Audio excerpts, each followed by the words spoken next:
Losers Bracket round 91, and this week we have an awesome guest with us. We have David Ting, IPL. This is going to be an awesome night. We are really glad you all could join us. Of course, we've got the normal co-host with us this week, Asylum, Kurt from Check 6, Jerry, the president of VVV Gaming, and myself, Jason Paradise Kuntz. So here we are, and it's another awesome week. We're excited. Lots of great stuff around the esports world. And let's see how the co-hosts are doing. Asylum, what's going on this week, buddy? How are you? Oh, man, I'm doing great. Absolutely great, Paradise. Thank you again for having me. And, man, you know what? It's been a nice, relaxing week for me. Been able to catch up on a bunch of work. Been able to just kind of kick back, relax, enjoy some DC Universe Online now that it's free to play. And really looking forward to tonight's episode. I hope everybody out there is, because it's going to be amazing. Mm-hmm, indeed. Kurt, how about you, sir? How are you doing this week?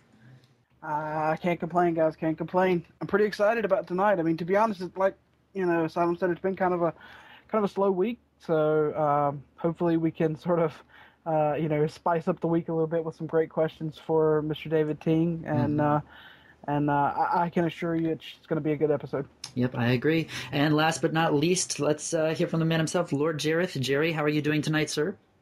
You know, these are my favorite kinds of Losers Bracket. We get to sit down with someone who is doing very interesting things in the space. We get to ask great questions. It's always an honor when people at that level give us access.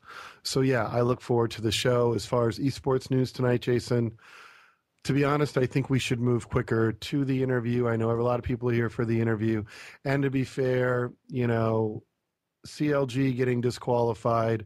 If our audiences don't know, League of Legends team, CLG, they got disqualified. Reflex Gaming got moved up. It was covered earlier today on Fuck Slasher. I can't think of much else that's really that important that in some way may not tie into who our next guest is. So, Jason, with that being said, take it to wherever you want. Well, let's bring on the man of the night. We have David Ting with us. And if you don't know who he is, well, I'll let him introduce himself in his own words here in a minute. David, I'd like to welcome you to the Losers Bracket for the first time. How are you doing tonight, sir? Doing great. Thank you, Jason. I'm the general manager of eSports at IGN, so really a normal fan living his dream. That's a great way of putting that. Well, why don't we go right into Jason? If you don't mind, I'm going to ask David, tell us a little bit about your background, both professionally and then your own passion for esports. Mm-hmm.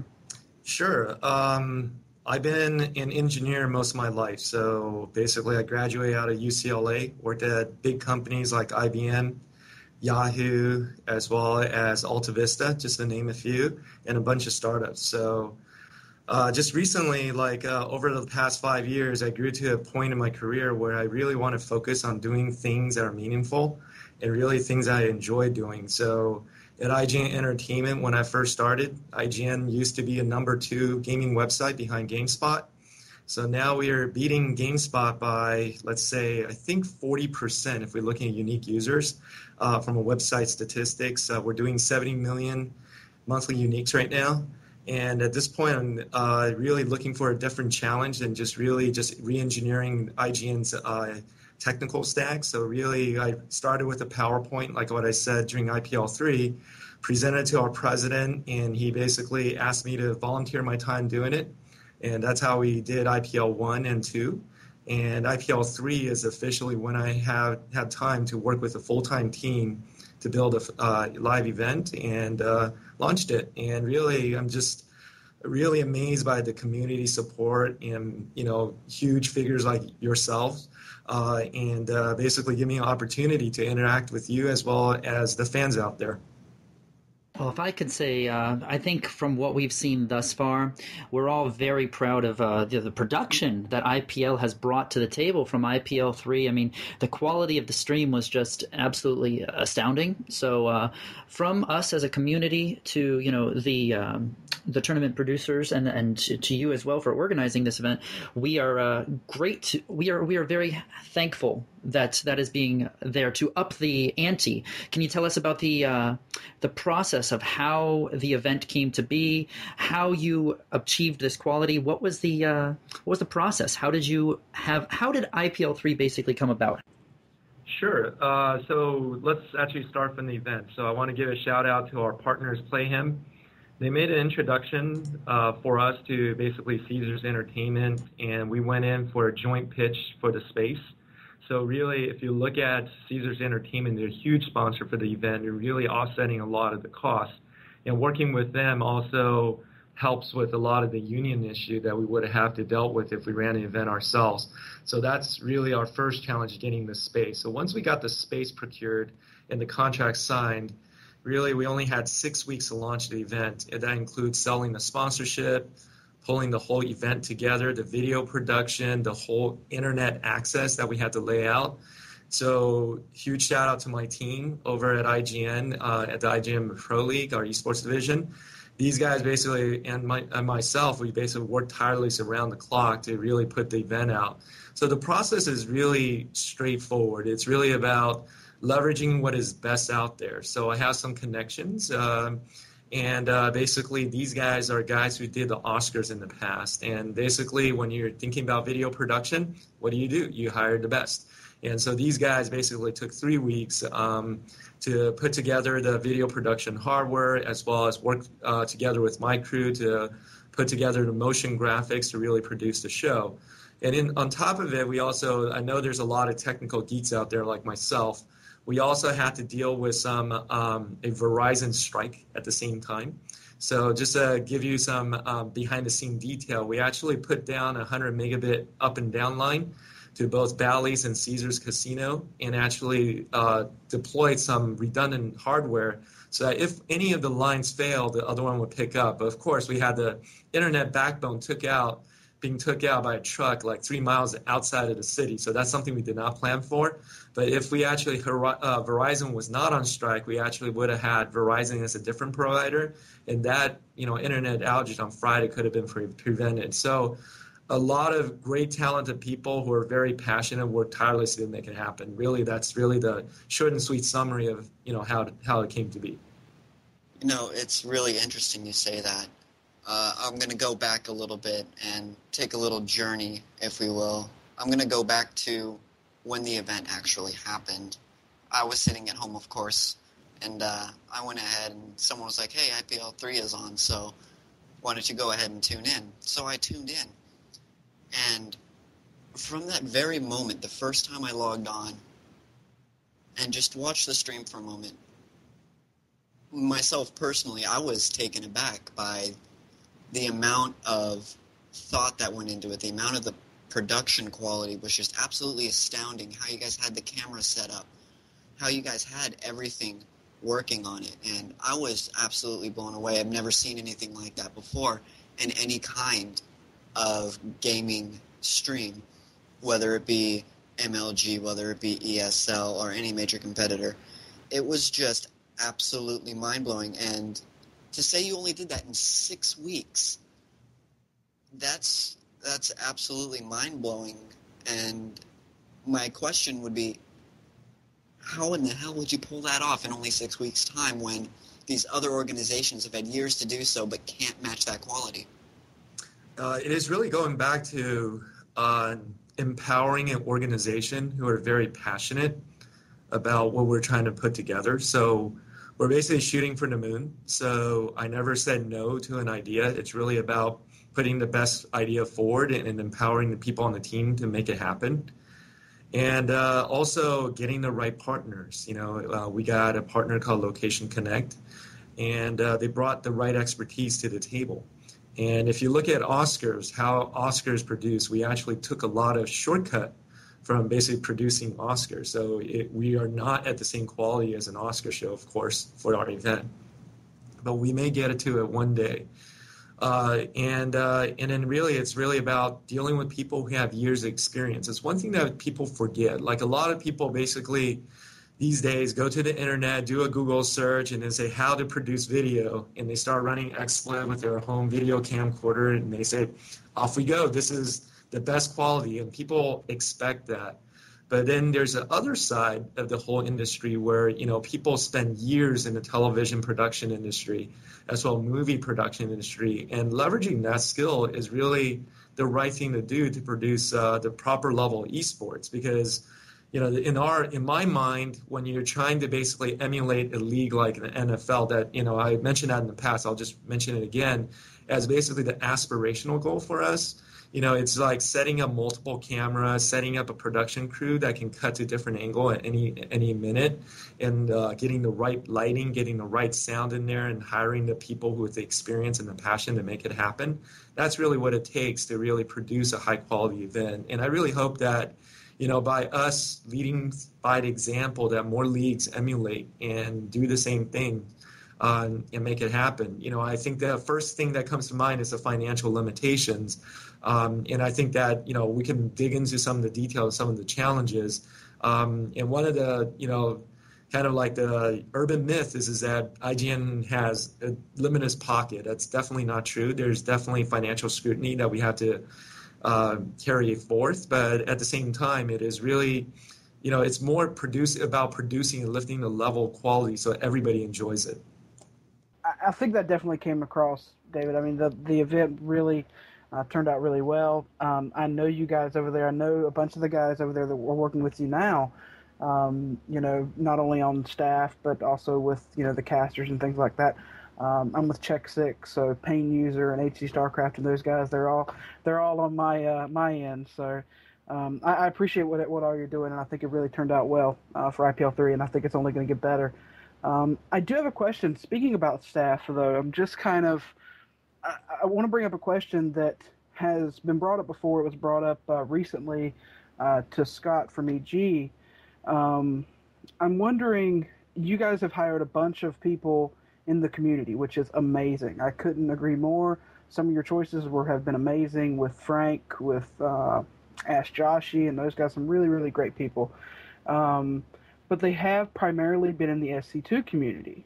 They've mainly been SC2 community people that either came from Brood War or something like that. They haven't necessarily been in the other communities. Do you potentially have any plans to hire people outside of the SC2 community, more people that have been around maybe in Counter-Strike or maybe in Quake or something like that?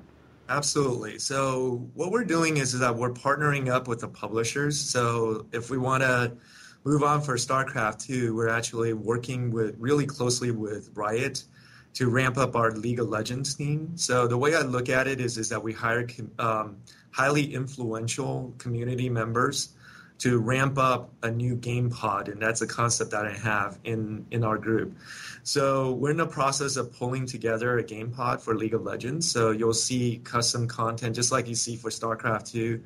We'll be ramping it up over the next 6 months to the same level that we have StarCraft 2 today. So, and as we add games, we add them slowly. So one of the quotas I have is to add one game per quarter, or even slower than that. It's really about building up that exact word that you have is like the right set of people who are passionate about the game, who've been in the community for a long time and are very talented. And we want to hire them to basically build up their dream product. And that's really what that pod concept is hiring a group of people to basically build out, the best experience for each game. So yeah, we're in the process of ramping up League of Legends, and you'll see that fairly soon, probably before the end of the year. We're also in the process of working on game, number 3, 4, and 5. We have ideas about those. More than happy to discuss those if you and the fans are interested. So we can dig into that if that's your next question. Way to read my Oh. mind, David. Way to Wow. read it.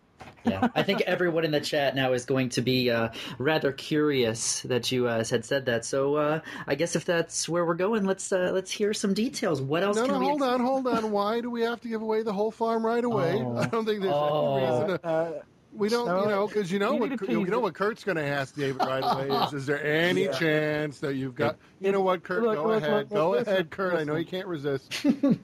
Listen. I have waited. What is it? 10 minutes now before I asked about CS. I think that's enough time. Okay. No, I'm instead of just saying about CS though, because I understand the complexities of CS with the fact that it's an older game and things like that. But I am curious. More than just CS, I just want to know FPS games.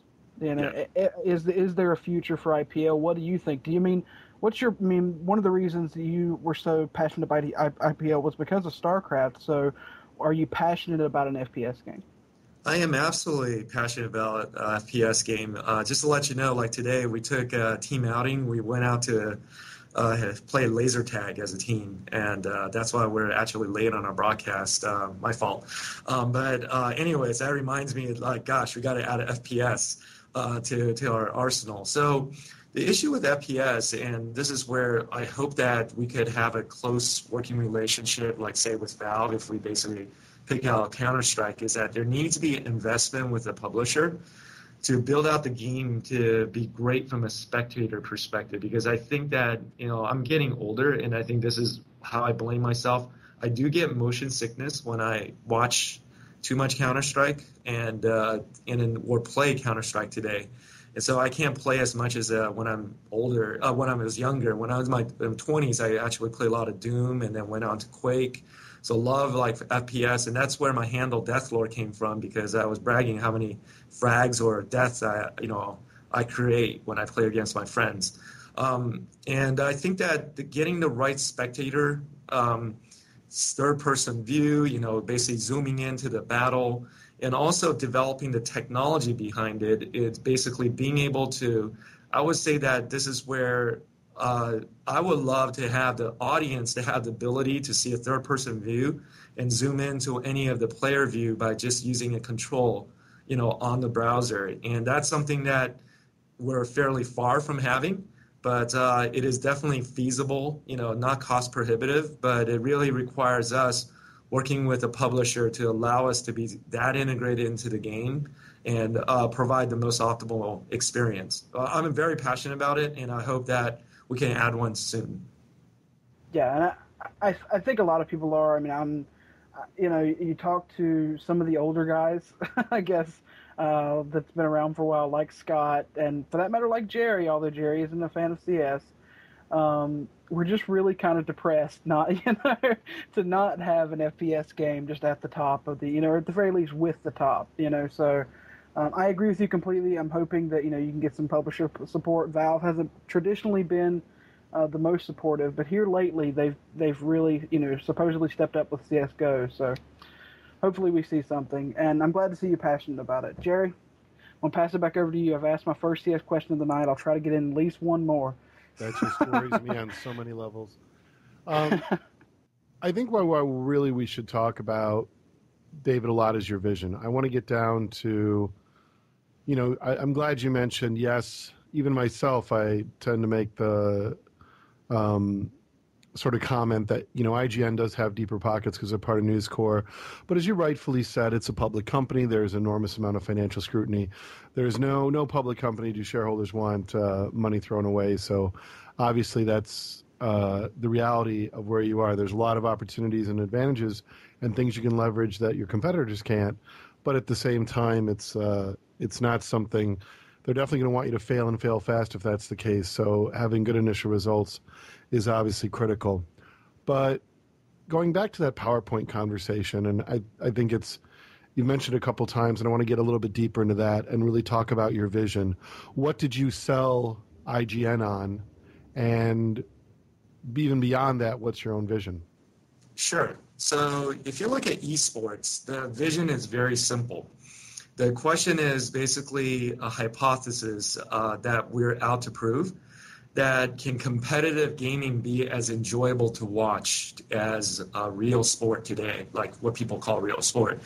So one of the, part of the PowerPoint is talking about the growth in popularity of gaming in terms of youth, right? So in my generation, I think it's less than 50% of people have touched or played a video game. So right now, if you look at people who are in high school and basically junior high, I think the percentage is higher than 80%. I think it's like 85% now of the kids now playing video games. So one of the questions I asked was like, hey, given that 85% of people play video games, and given that less than that who play basketball, football, hockey, why wouldn't video game be a more popular form of a spectator sport than any of those games? Because they're actually more relevant to the youth than the other games. So it basically started from that, and it basically started modeling out like all the different factors that need to happen in order to, make this happen, right? So one is that I will talk about this. A lot of the times people are proud of themselves, and I'm actually aware of this too,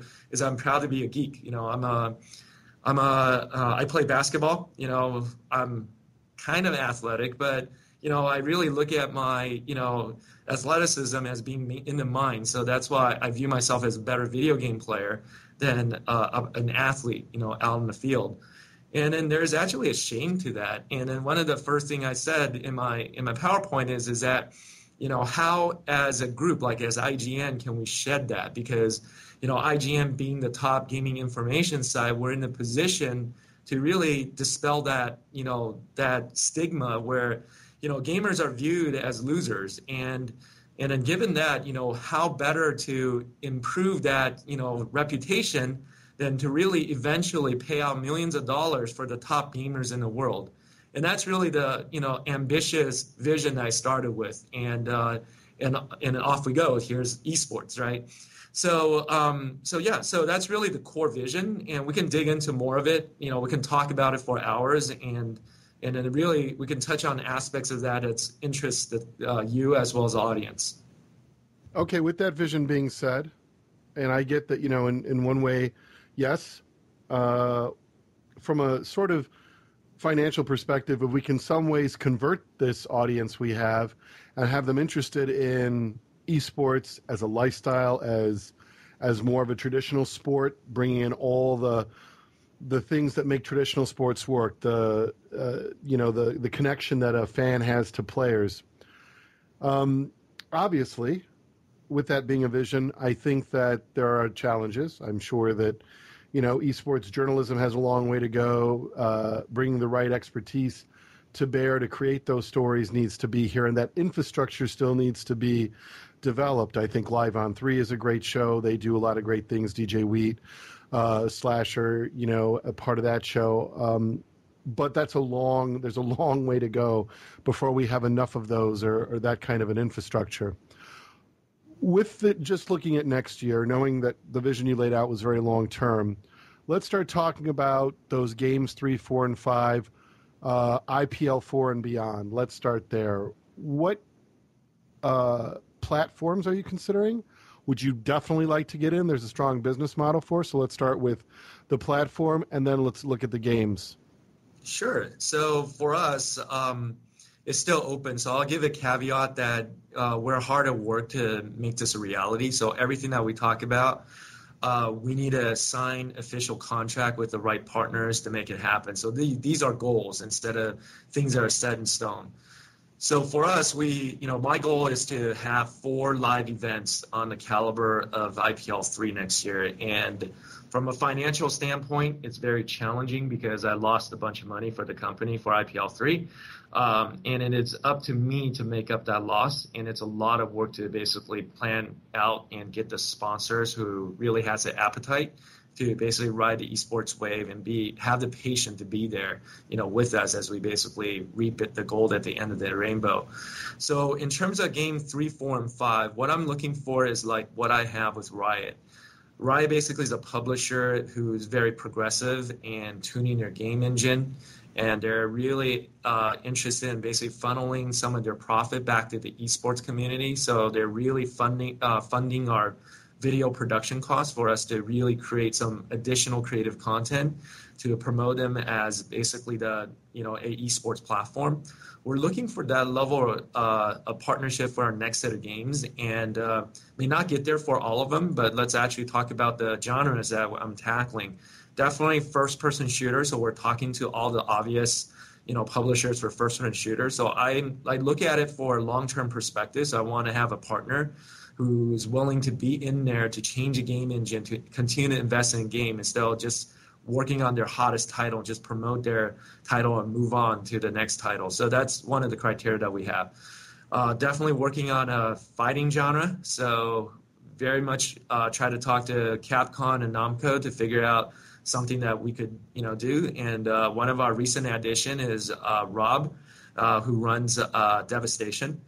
So he basically is a great person to have as basically a person who runs, fighter tournament. And we really are looking into building that with the community as well as a publisher to make it so that it's sustainable for the future. Let's pause real quick, David. I'd hate to interrupt, but I don't want to let that get past. So exactly what role, I'm assuming since you mentioned Devastation, we're talking about Jedi Rob. For those who don't know, Jedi Rob from Devastation, what exactly will his role be at IPL? And what is... I guess for a lot of people, this is an announcement because I don't think everybody knows this. So congratulations to Jedi Rob for this position. But I'd like you to talk a little about what he's going to be doing at IPL. So sure, yeah. So if we look at the number of events we'll be running, 4 events, that means I average of once per 3 months. So we know how much it takes to do a good event and try to do it better. Requires more people to focus on full time. So he's really bringing his event experience to help us. So he's really leading up events for us.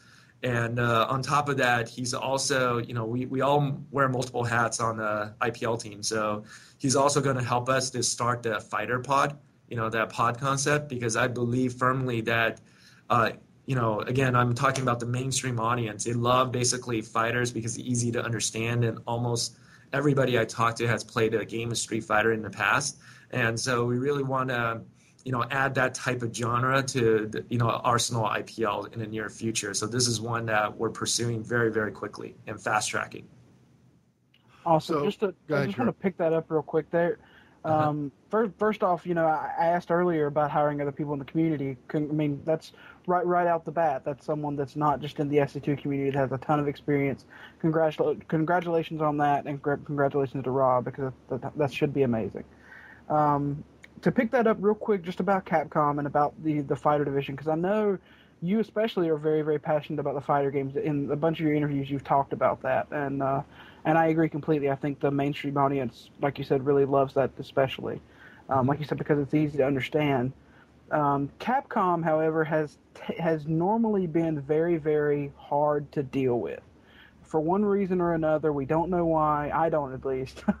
But it has been very hard to deal with. MLG's had problems with them in the past, and a bunch of the other ones. So, I understand that we can't necessarily get into the intricacies of things, but is there a better relationship with Capcom with being with IGN?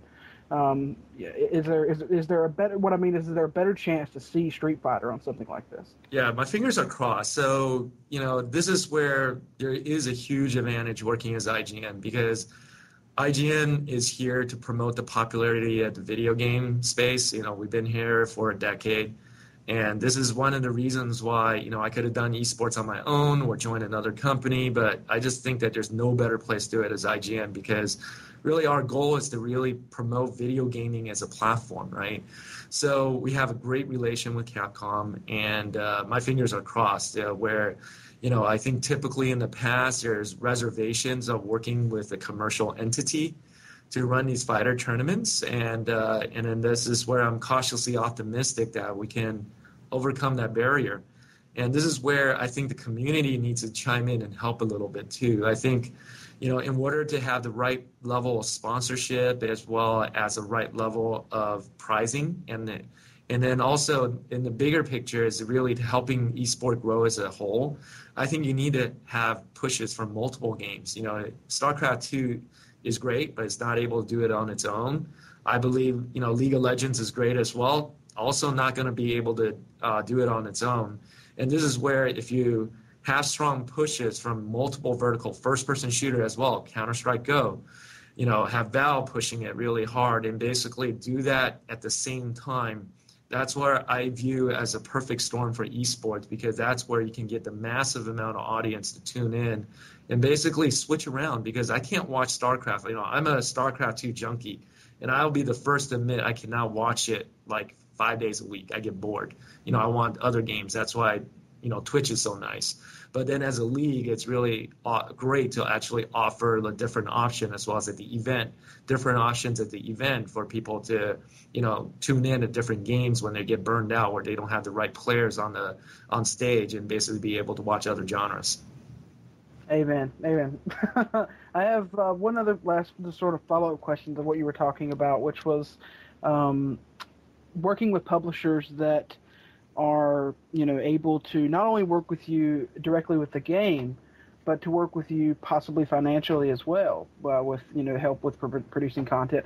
A lot like Riot has been doing. Riot is amazing at that. If I'm not mistaken, they're one of the first companies to do it, to actually give money to already companies that are already in the community, like yours, like ESL, like MLG, etc. So I applaud them for that. Do you see that being the only way things can be done in the future? Do you see eventually Blizzard having to do that, Valve having to do that, etc.? Do you see it's just something that might sweeten things up a bit? Let me just say that the financial aspect is a very important part of the equation. So just being very open with Riot, on the level of commitment we have from Riot, it's just stunning. Just like they're willing to change the game engine for us. That they be working on it for the next few years. I think that's required. Just like NFL, they keep on. Let me actually turn the light on. Just one sec. There's a motion. So there's, just like the NFL, they're tweaking the rules, right, to make sure that the gameplay is better for the audience, right? So the defense is, pass interference. I think that's a kind of like a wussy rule. But anyways, moving on from that. But it really requires somebody who works with you to basically tune the platform with you over time. I think that's more important than the financial aspect, because the financial aspect is really needed now, because that's basically the state of esports right now. It's so new. There's not a lot of dollars behind it, and it requires, big entities like Riot, IGN, MLG, all of these guys to invest in the ecosystem in order for it to grow and continue to grow. And big teams like EG, is doing really well, Slayers, etc., in the StarCraft 2 world, and Dignitas. And these are great, healthy signs, but it requires a sustained growth, right? So I think having a publisher committed is a great sign, but it's not the only element that's needed. I think the more important thing is really, getting rid of like the title of the year, attitude. It's really about tuning the engine and getting it right for esports, making it fun to watch. And having that level of commitment from a publisher is extremely important as well. And so if you look at Blizzard, I think that's the area that they excel at. The balancing that happens all the time. Heart of the Swarm is coming out, with new units. Basically it's going to add additional gameplay. With League of Legends, new champions. Also balancing the games.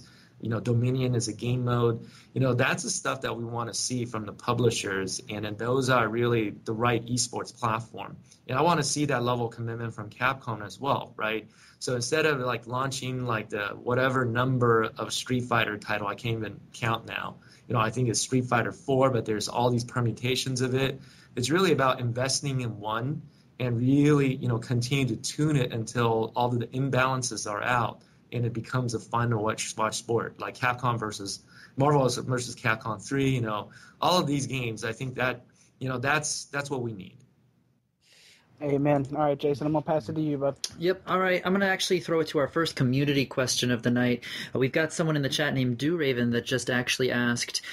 He said, IPL 3 was viewed as a major success by most of the esports community, but IGN.com has almost nothing on it. The US had a small logo on the front page, while Australia, the UK, Germany had nothing on the front page. Will we be seeing more on the main page of IGN in the coming weeks, months, years? What's going on there?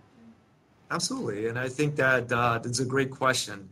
When you work in a big company, esports seems like a huge success in the terms of the esport community. But at IGN, the threshold of success is so high that if you look at esports, we are still starting out. We haven't demonstrated that we're successful yet because we haven't made money.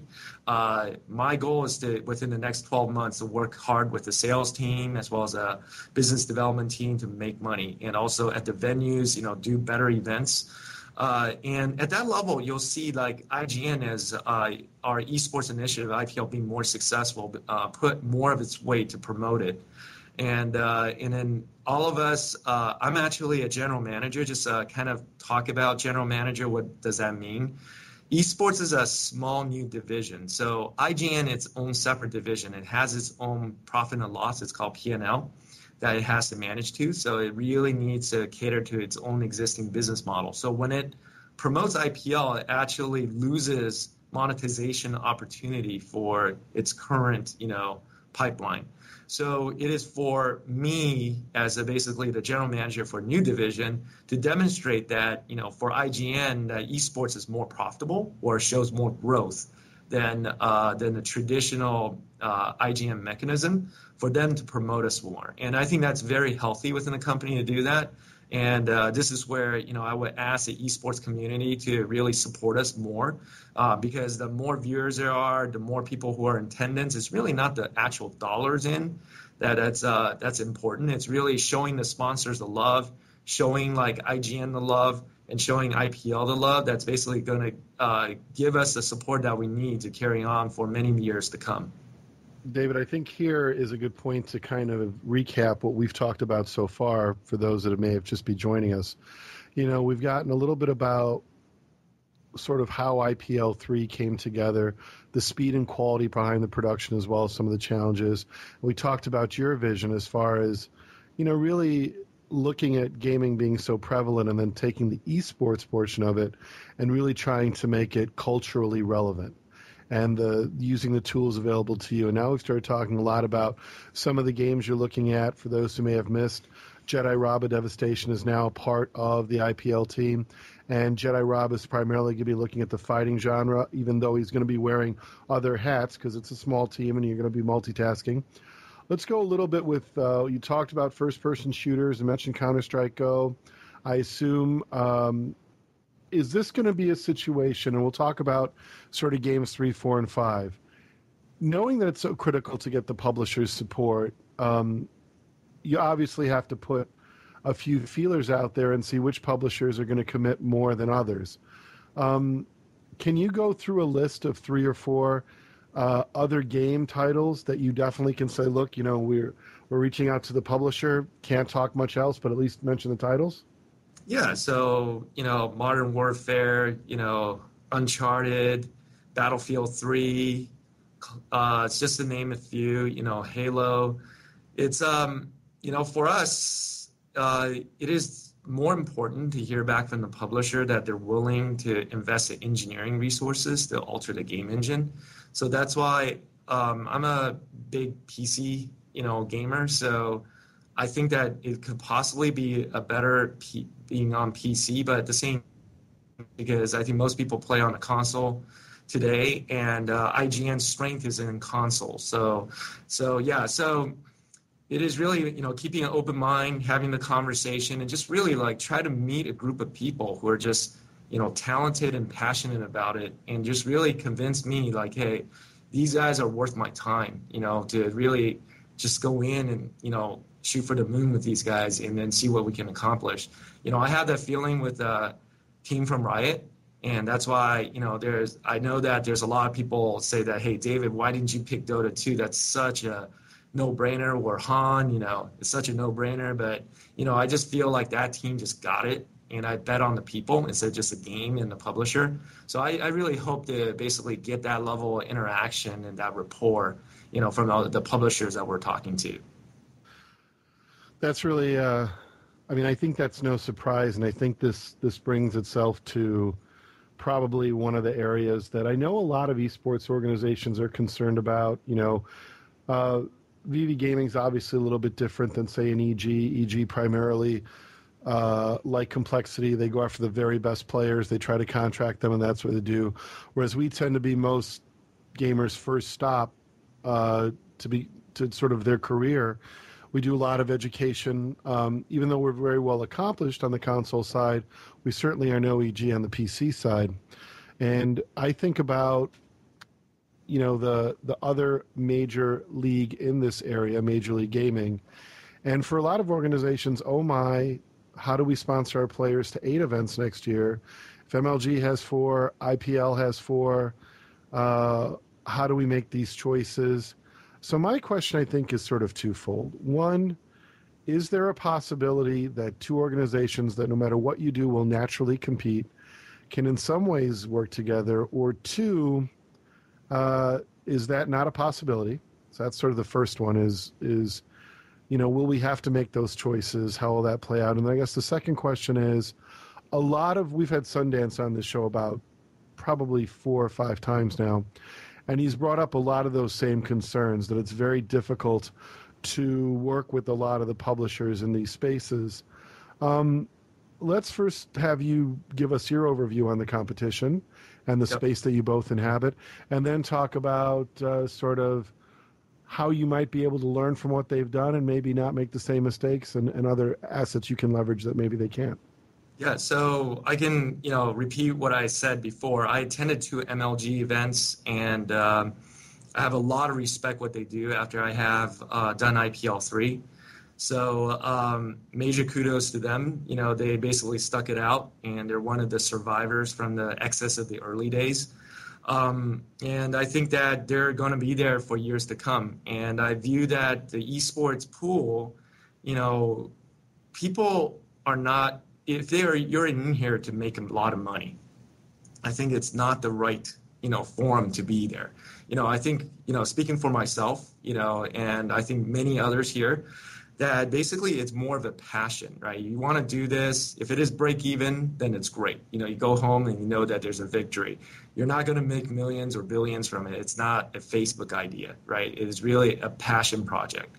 So, I'm coming through it into it as a passion project. And then just, and I say many times when I build a product, really I'm trying to build it as a perspective of a fan, because I really want to enjoy what I'm working on.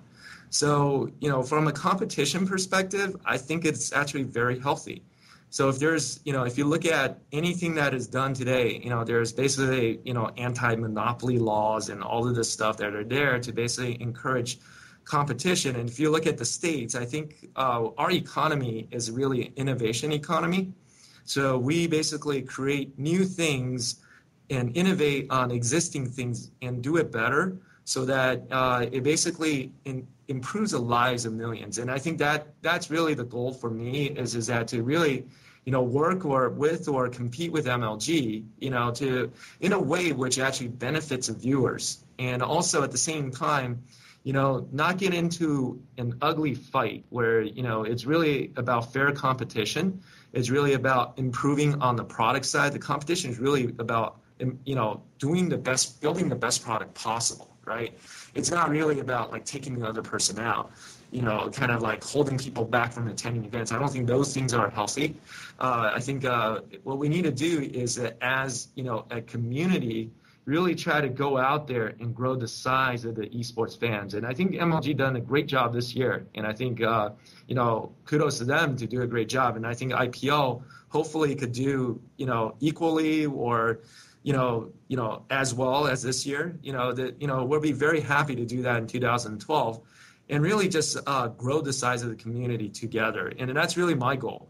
And the competition, again, is really building the best product. Like, hey, if we have split screen view, I hope MLG has it too. If we basically have multiple channels, I hope MLG has it too. MLG has basically the bookmark feature. We're looking into it. If you see it, it's actually a good experience for the viewers. And I think that's where I think it's really healthy for the community. And if you look at the Intels versus AMD, Microsoft versus Linux, all of these examples above, it's really helps. Well, I think having a healthy approach to competition is not bad for anyone, although I think a lot of concerns come up about when the events are and and how players can afford to go to that many events. I mean, for some players, I'm sure that for EG, for example, well, even for EG, I mean, to be fair, it's additional cost to someone, whether that's a sponsor or, if it's not a sponsored player, to themselves or their family, whatever the case may be.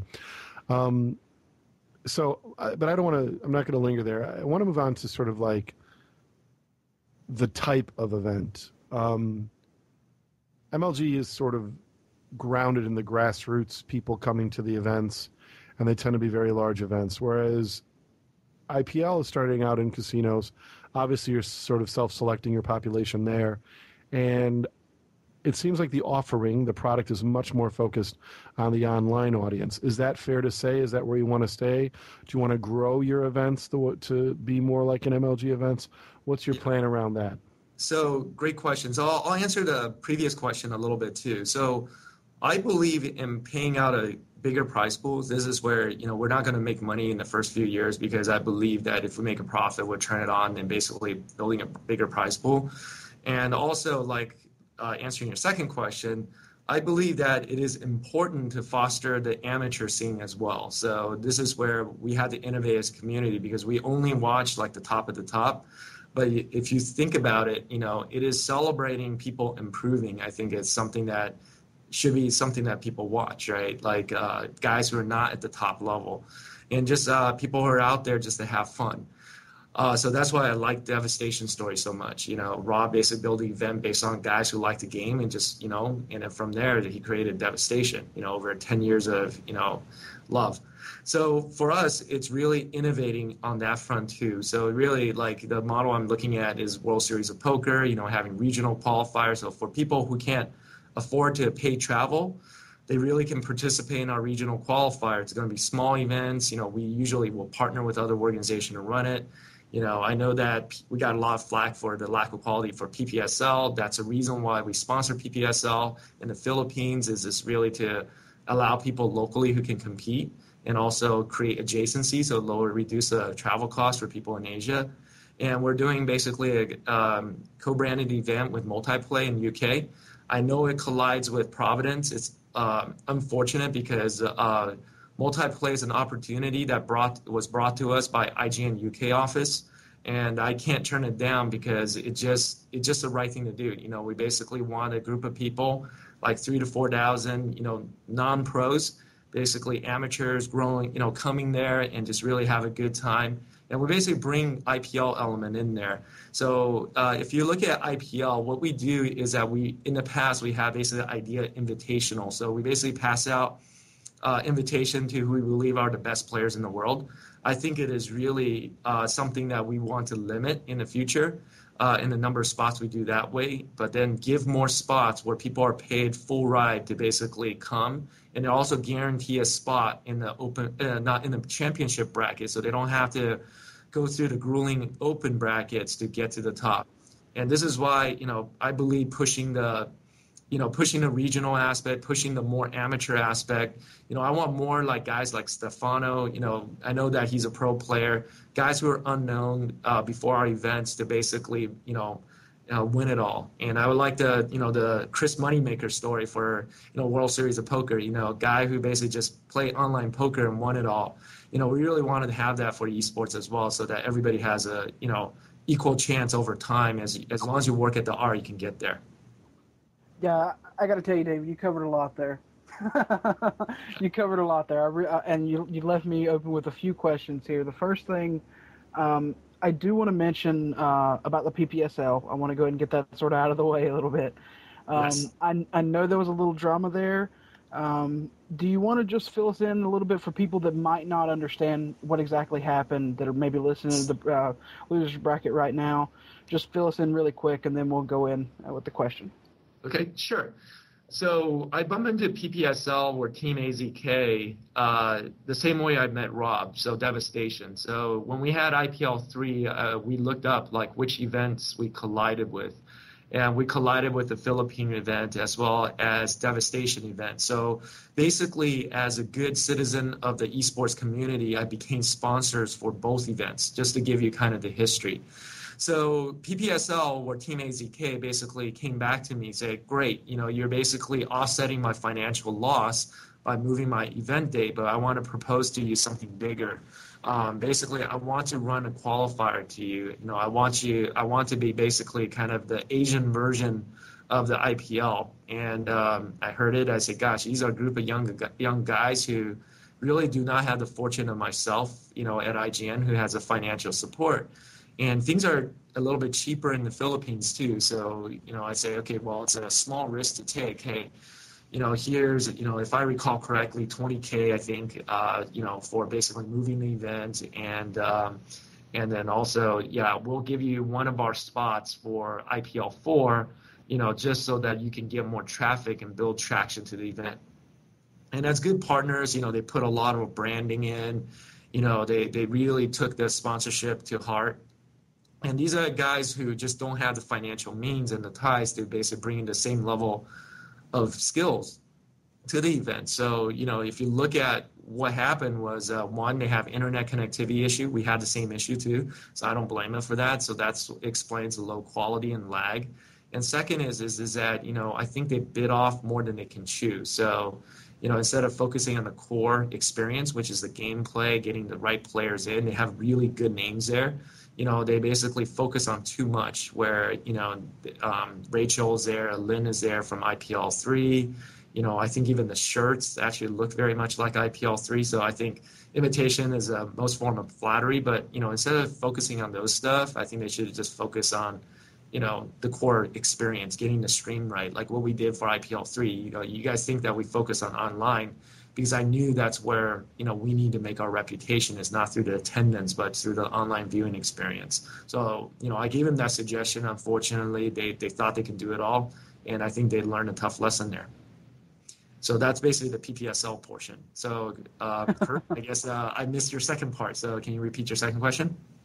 Yeah, I've actually got a few more, but really I just want to sort of end things off with PPSL. First thing, I'm not one to jump on the bandwagon. I don't think you guys did the wrong thing in partnering with them. More than anything, I can appreciate the fact that you guys would partner with someone that was so small, that was sort of new to this and things like that. That's amazing to me. To me, that you would throw money and time and effort into something like that.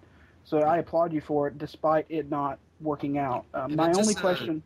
Just as a record, it's really us forcing them move their original event that prompted me to do this. And we went, this is just the way I work. I really want to go above and beyond my means to make sure their event is successful. That's why, we provided all the assets and logo. So go ahead with your question. Sorry to interrupt. No, it's fine.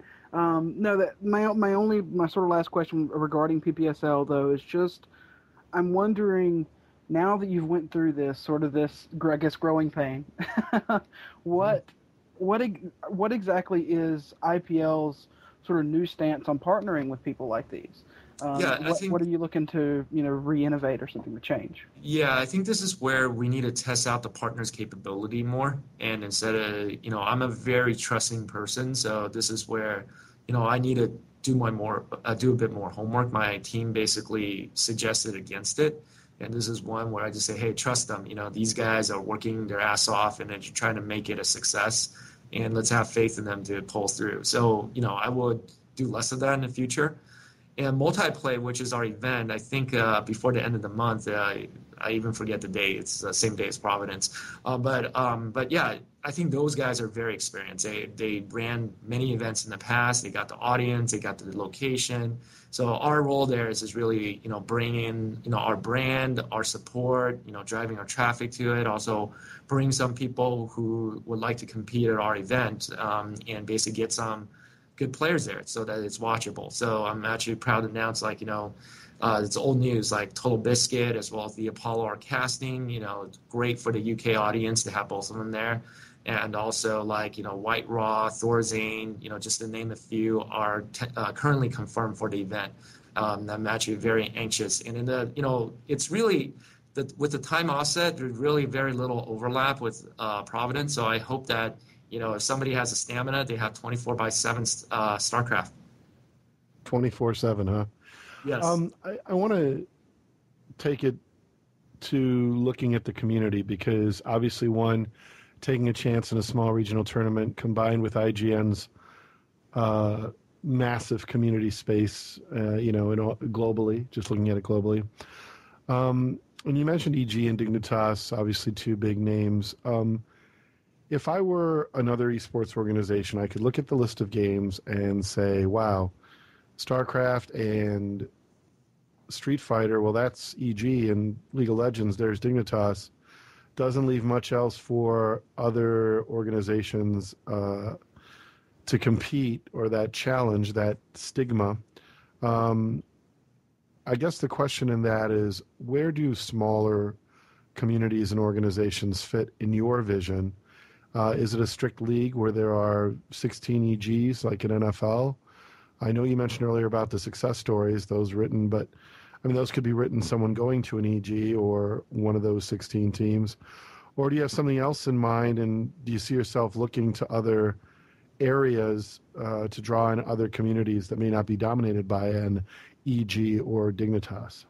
Yeah, so for me, it's really shifting the economics, right? So the strategy for us is that over time, if we work with the publishers and as well as our sponsors, really about supporting people who are semi-pros and really putting funding there to allow people to chase their dream, like guys who haven't really crafted to the top. And then one of the things to remember too is that, esports is relatively young. Like guys who are the biggest name now, there are going to be the new Hucks and the new Idras, out there that's going to come in, that basically is going to be the team of the future. So for the big teams, they can continue to try to buy their way, but over time, I think, again, by shifting economics, I'm just pushing this out as concept, that the league over time needs to mature, just like how the NFL and NBA has matured, and basically give a rev share back to the team so that, like this is what the NBA is going through right now. We're talking about the rev share, and I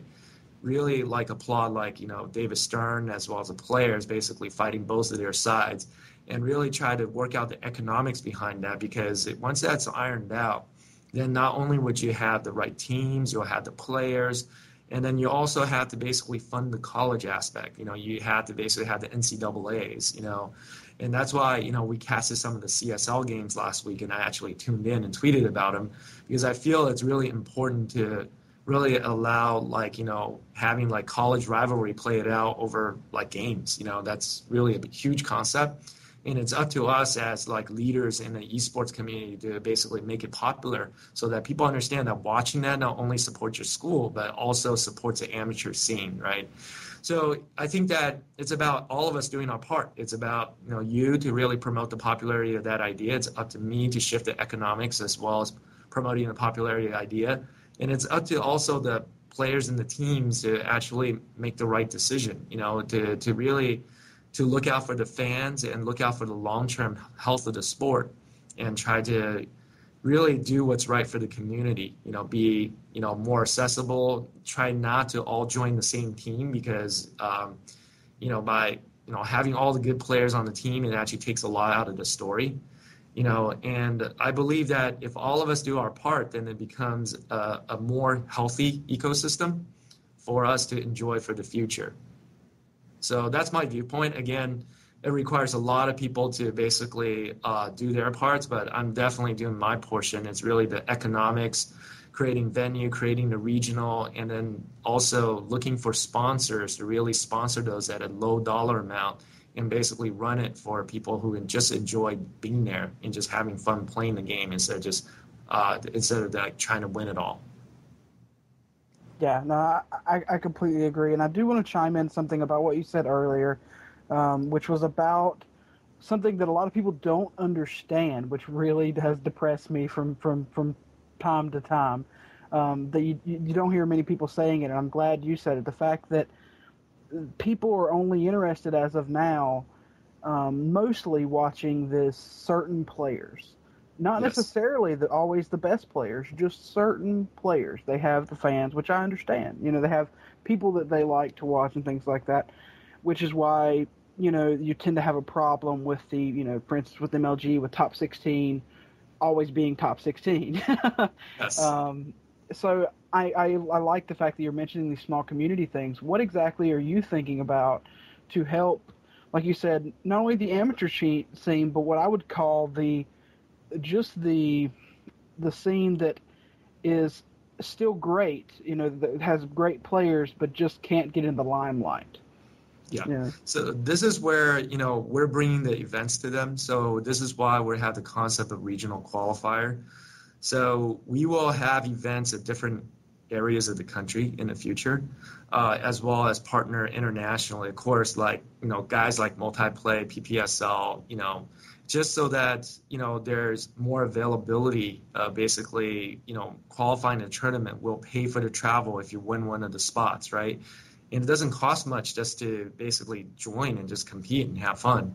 So when you take those elements away, I think the reason why, guys right now, we only know a couple of pros and there's not more pros entering the scene is because there's basically this perception of this huge gap in skills. I think it's there, but it's not something that is, untouchable. And I think that, us as a community, by, encouraging people, taking the lead, encouraging more fans to watch, encouraging people to watch some of the new people who are relatively unknown.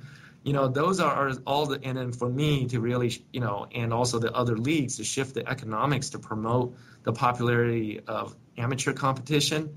That's the stuff that's required to really, build it up for the future, right? So let me just make an analogy, and I think this is probably a good one for people to take to heart. Like a lot of times when you watch the sports, like say football, I'm a big football fan, so I watch football. So what you do is you start watching high school football, right? So you have your local football, and you usually have like one star once out of like every 5-10 years and make it to the college level.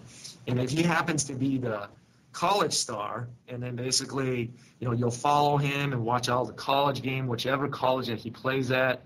And next thing you know, he gets drafted into pro. You'll basically follow him again. He basically is a folk hero, for that sport. And we need more people like that, for the healthy esport. And if you want to talk about the grand vision, that's really what needs to happen. It really has to have that, high school, junior high school level, people are willing there to be there to teach the basic skills, how to basically macro, micro, or whatever whatever the right language is, headshots, and to basically get kids to understand that pro gaming is something that looks hard, but it's, just requires practice, and really just foster the popularity just from, the beginning. And that's something that we have aspiration to do, but we encourage everybody to really draft more fans. I always list Day 9 as one of my heroes because, he, single-handedly, drafted so many people who are now fans of StarCraft. And then, for the other verticals, I know we need, the Day 9s of, for Street Fighter, for first-person shooter, et cetera, et cetera. And then just really try to, build up the size of the ecosystem. Yeah, and just as a note here, this is the perfect question for our second community question, which is from MSK Kylight. I'm not sure how to pronounce your name. I'm sorry. He or she just wants to know if by chance there's another IPL Pacific qualifier in the works.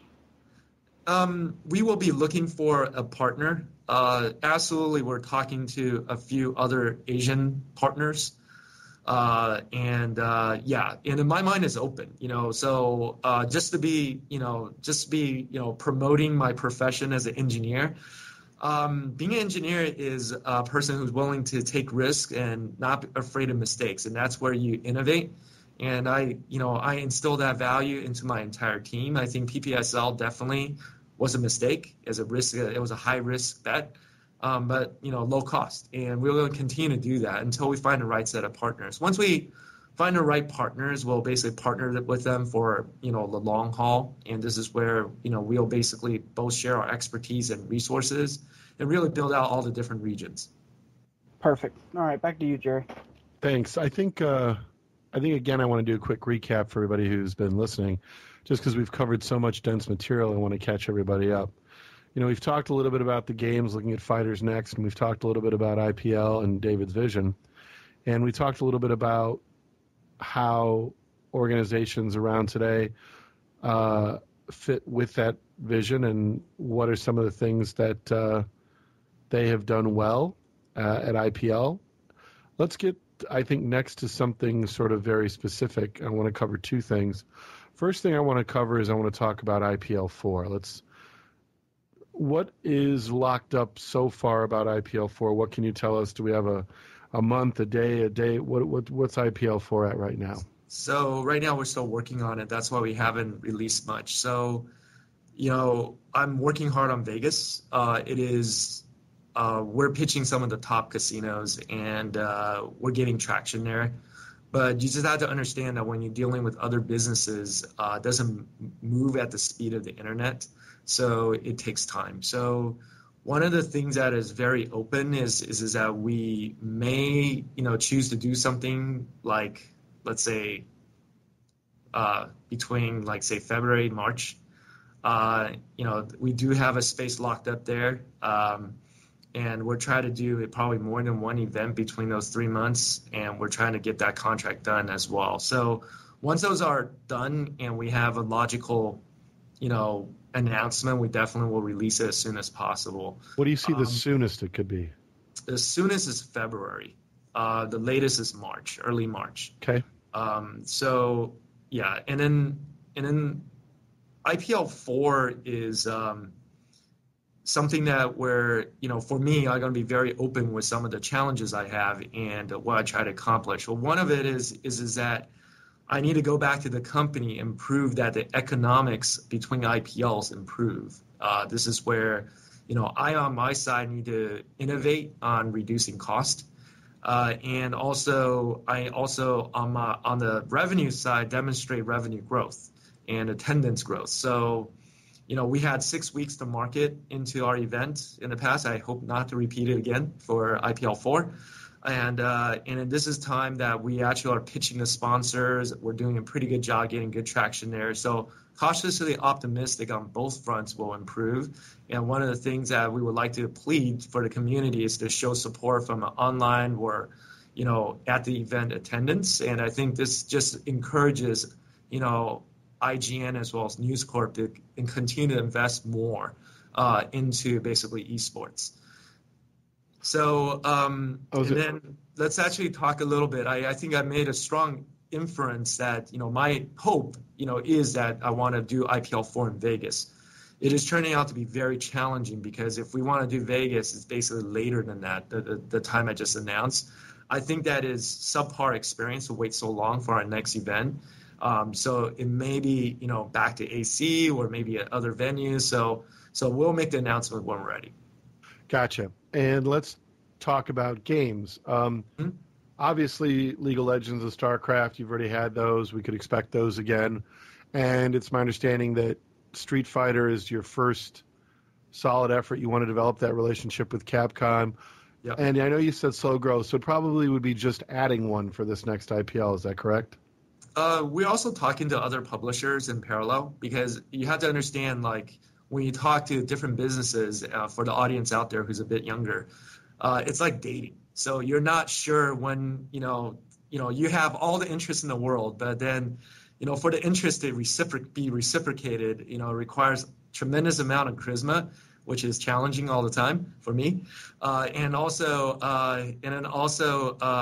the right timing for things to happen. So we pitched out to probably games, 3, 4, 5, and 6, and see which one lands. And we know for sure that with Rob's involvement, we can run a pretty good Street Fighter tournament, but we really would like to get the publisher support. So we know that one is pretty certain.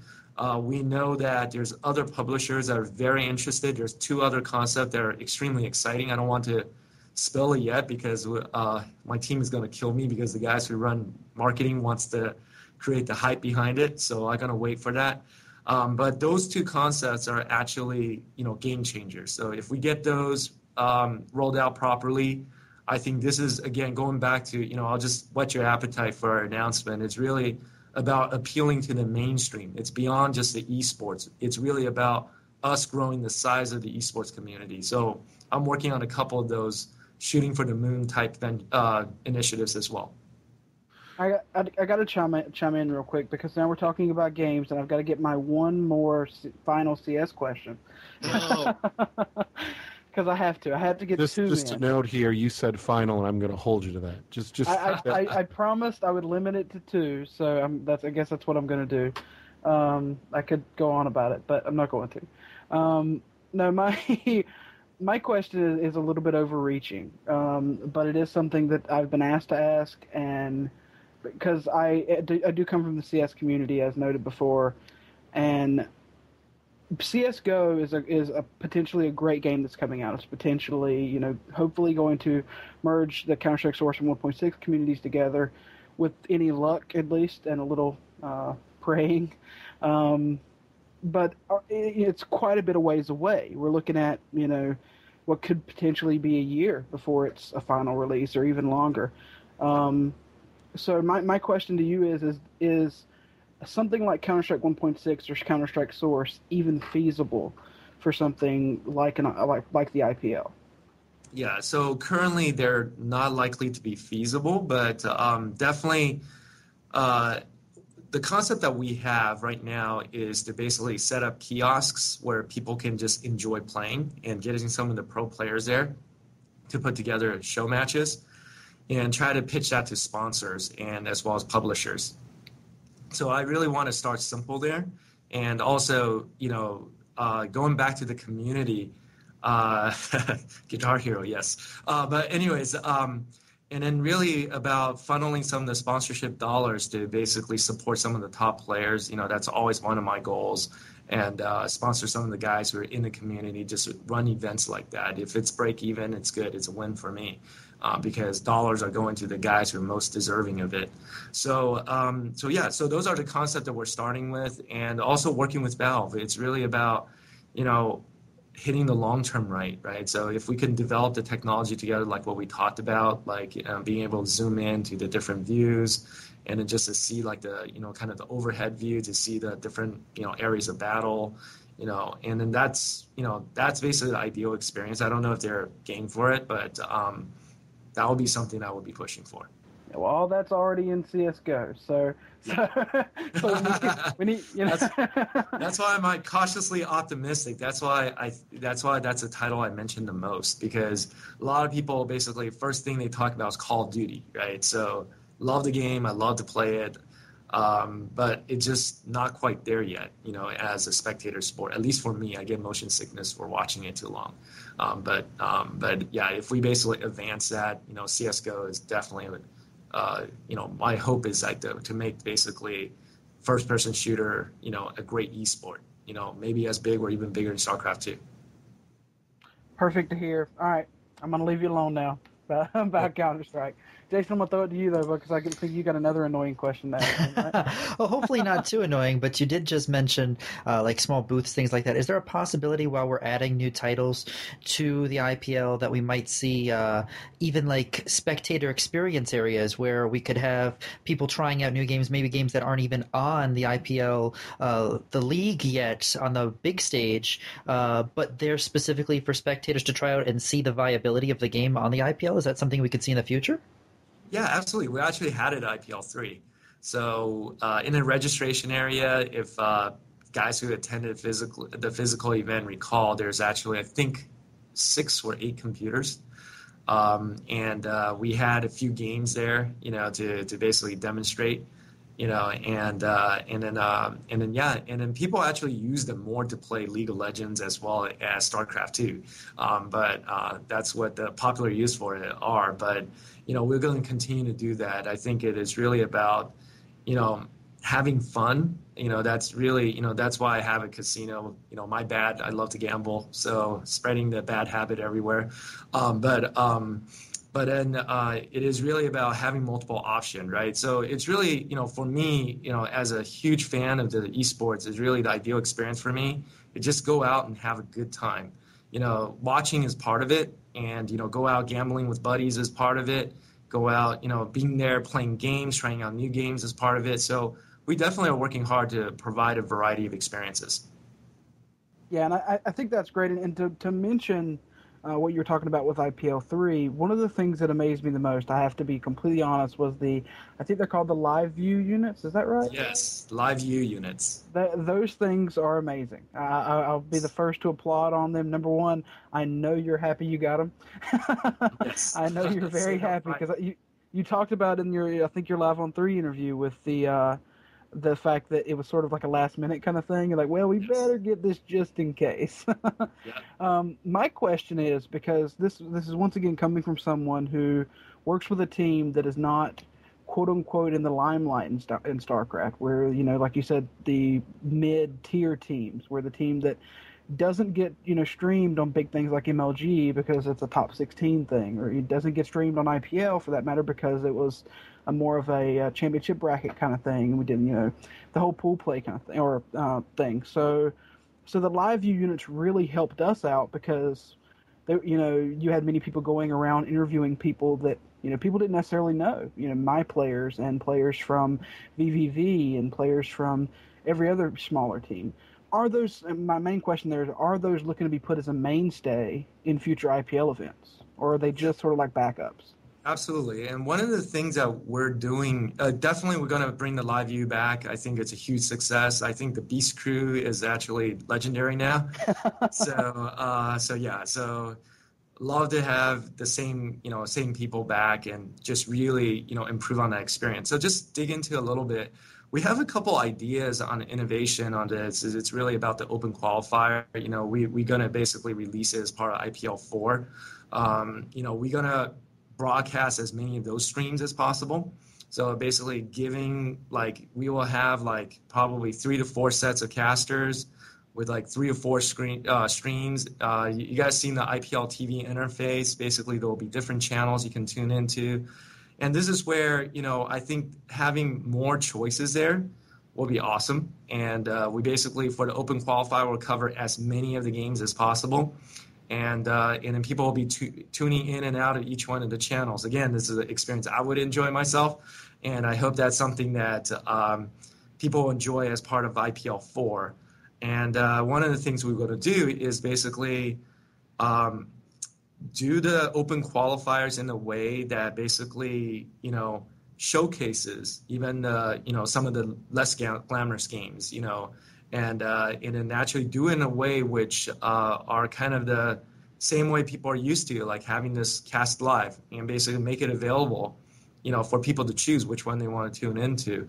And this is where I will actually ask the audience to experiment more, because the reason why we're going through all of these effort is for you not only watch your favorite player and tune out when your favorite player is not playing, it's really giving some of these guys who are unknown a chance and really try to build their reputation. Stefano, for example, I didn't really know him until I seen him in the open qualifiers for IPL 3, and now he's a star. Getting the next set of those guys out there and giving them the platform to be successful and be a star. Awesome. Definitely glad to hear. Jerry, you want to throw it back to you? Yeah, I think it's time for us to start to look at what I would call a little bit of the tougher questions. I want to get into what IPL can do better. I know, David, it's something that we talked about, really looking at, Yes. Those things. And so I'm going to level what I would consider to be my first major criticism. I hear what you're trying to do, and I think to myself, we're talking about innovation, and I agree with what Kurt just said. The streams, they were innovative. That was good. That was a real solid innovation. You hired the right casters. But that's the same thing MLG has. So now I'm going to do a sort of direct comparison when I look to you to Major League Gaming and say, okay, you've done a little bit with your stream, and that's good. And I want to say a little bit from what you added, but the value, I think, is high. I think that was actually a brilliant addition because, you're actually adding a lot to the user's experience, and that ties into your goals, and that's good. And now I start to look and say, okay, in some ways you always have to further differentiate yourself and do things that are better.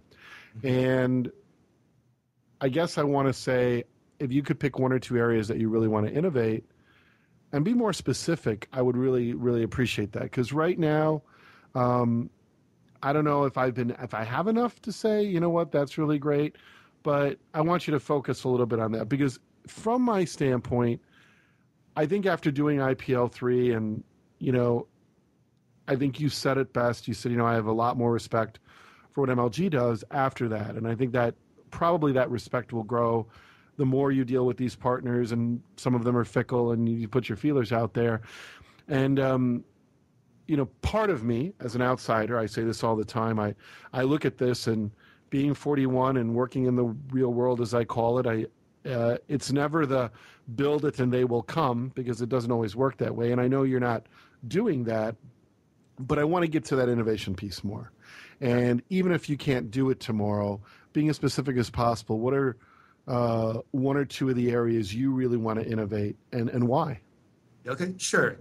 So a couple of things. First of all, I'm 41 as well, so I've been around in the business. So for me, I am more shifting on the technical side, so I'll focus on a couple of those. One is that the stat system and basically the fantasy element of this. I understand like one of the weaknesses, because we don't have a history. So just to remind everybody, we launched less than a year ago.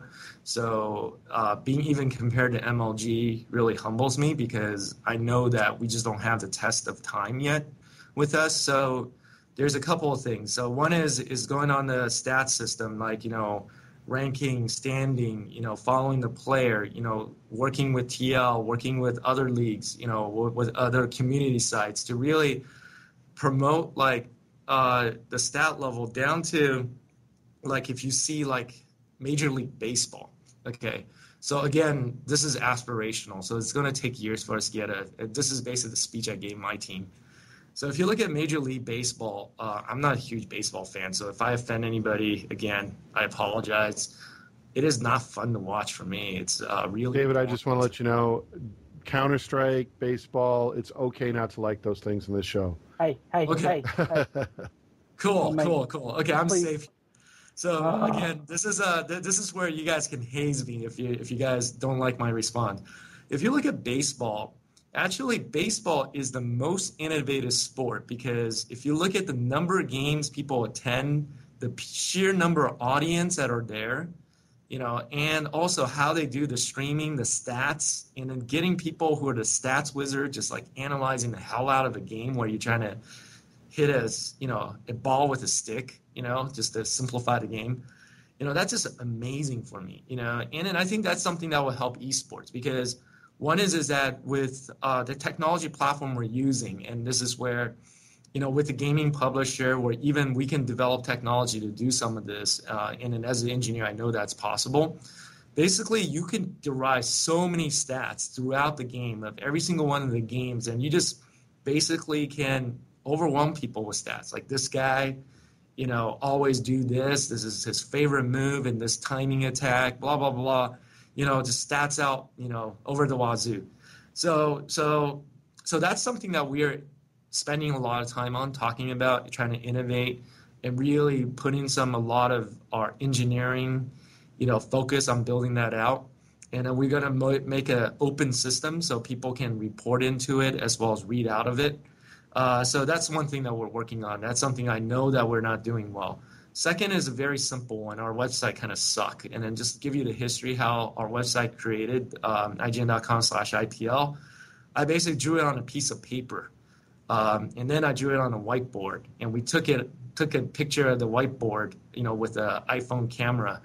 And that's basically the spec for the team to build out the website. And it is not intuitive. It's hard to use. We're going through a redesign. So that requires some innovation. Then another one is that our the time it takes for our VODs to be available for our viewers are just atrocious. So we're actually looking into some hardware solutions, and this is where, if budget allows, we will do it. That basically allow the VODs to be up like within like hours after the game is casted. That's something that we're looking into as well, and that requires some infrastructure upgrade, and we're seriously looking into that. And then looking at the team itself, we're actually going through a minor like efficiency rework, like I gotta turn on the lights again. So anyways, I think that by really making sure that people know what they're going to be working on for the next 6 months and the year, they're empowered, their job can grow, and also recruiting the right people to fill in some of the gaps and skills that we don't have.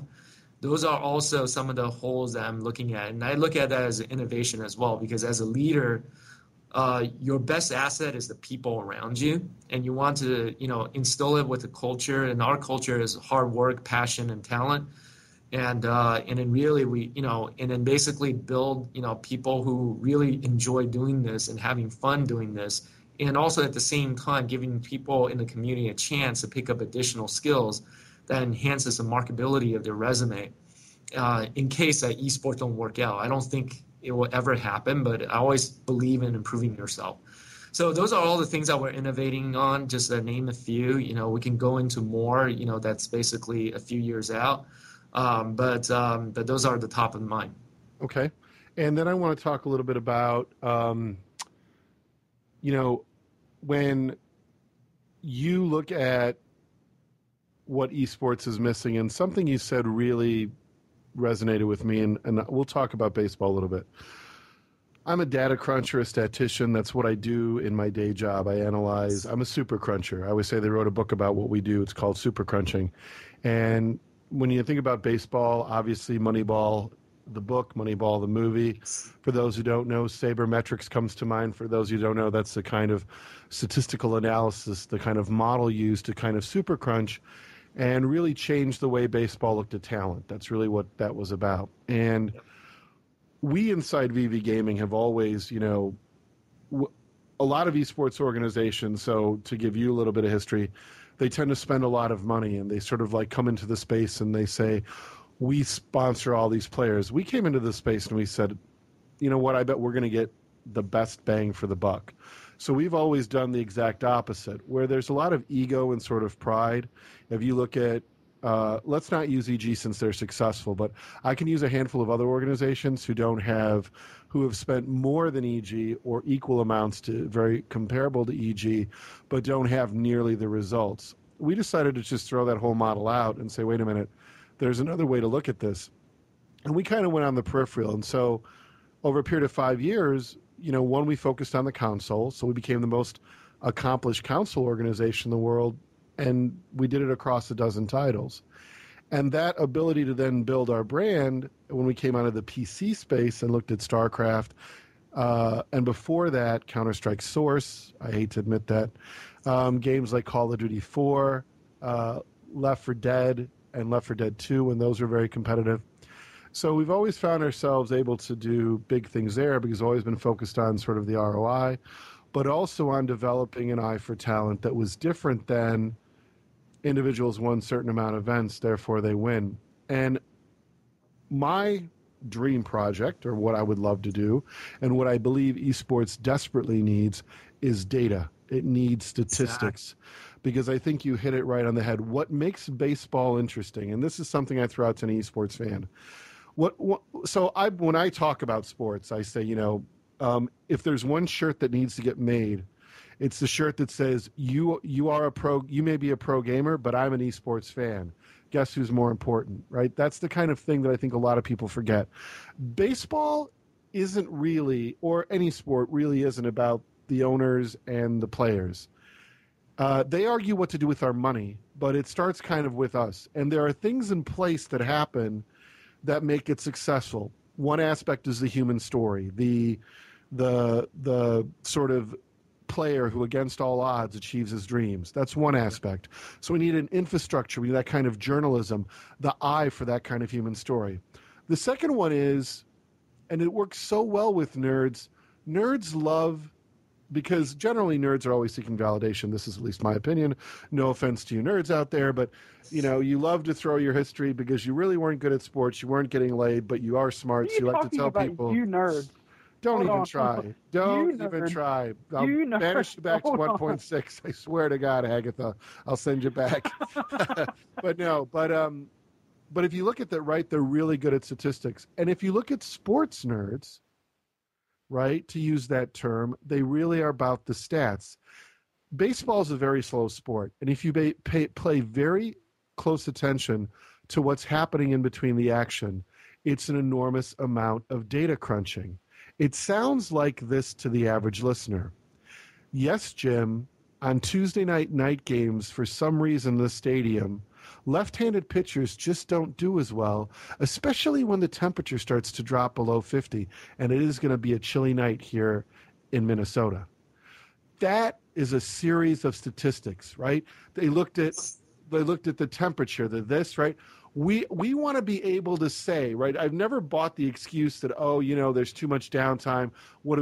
If you thought going into a match that Huck, right, when seated on the right side versus the left side booth in foreign countries, almost always beats his opponent if they're not from Korea, that stat will shape the fans' hope, hear me, hope that Huck will win. Or if they're not a Huck fan, and the same stat means he's more likely to lose, it will feed that player with hope. We don't have that kind of sophistication yet in esports, and that's always been my dream, that we don't have the people with that kind of vision.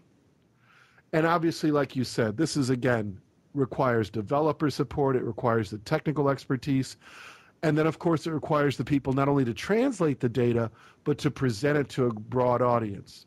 I think when we reach that level, we'll start to get into the exciting, much more mainstream. When dad can tell his son, you know what, you really need to pay attention, because against all odds, so we do this in baseball all the time, against all odds, meaning really a bunch of statistics that probably isn't relevant, but makes for a cool story, right? It's like when somebody kicks that, when an announcer says, the air is really cold, the air is dense, you're going to lose a few yards on the ball. That's not really that true, right? Like you'd have to go through a lot of dense air for it to make that difference. But the audience doesn't know that, and it sounds like a good story, and all of a sudden they're holding their breath going, will the dense air affect it? The answer is not really, but we've created drama and we've created interest in the show. That's what excites me when I hear anybody talk about, building that future. And I see you nodding a lot, and I'll give you a chance to respond to some of the things I said. I think that, Jerry, you hit the nail on the head. I think that's why I view that as innovation. We just started on this. The beauty of electronic games is that you can capture all the action. You can crunch all the stats. It's already there. The replay files, if you work with the publisher, they store it in a format that the data is easily extracted, number of units, when the units are constructed, favor timing, when they push their attack, composition of the army, all this stuff, rich for a lot of debates on what is the best strategy, what is this player's favorite strategy, putting it in people's fingertips and making that available for fantasy players. Like, how long would it take for somebody to, beat this other person, or predicting a bracket, just like, just how we do March Madness every year. Why won't we predict a bracket on our next tournament, and then make it a primetime national event, Those are all the things that we want to aspire to get to. And from an innovation side, I had a similar background. Jerry, you and I were talking. I actually have a much lesser statistical background than you, but I only did statistical process control and ANOVA analysis back in the past to geek out a little bit. But, I have full appreciation for numbers, and it's fun. And this is where I hope that's the innovation that could differentiate us a little bit. Now, that would be exciting. And I know we could talk about this forever.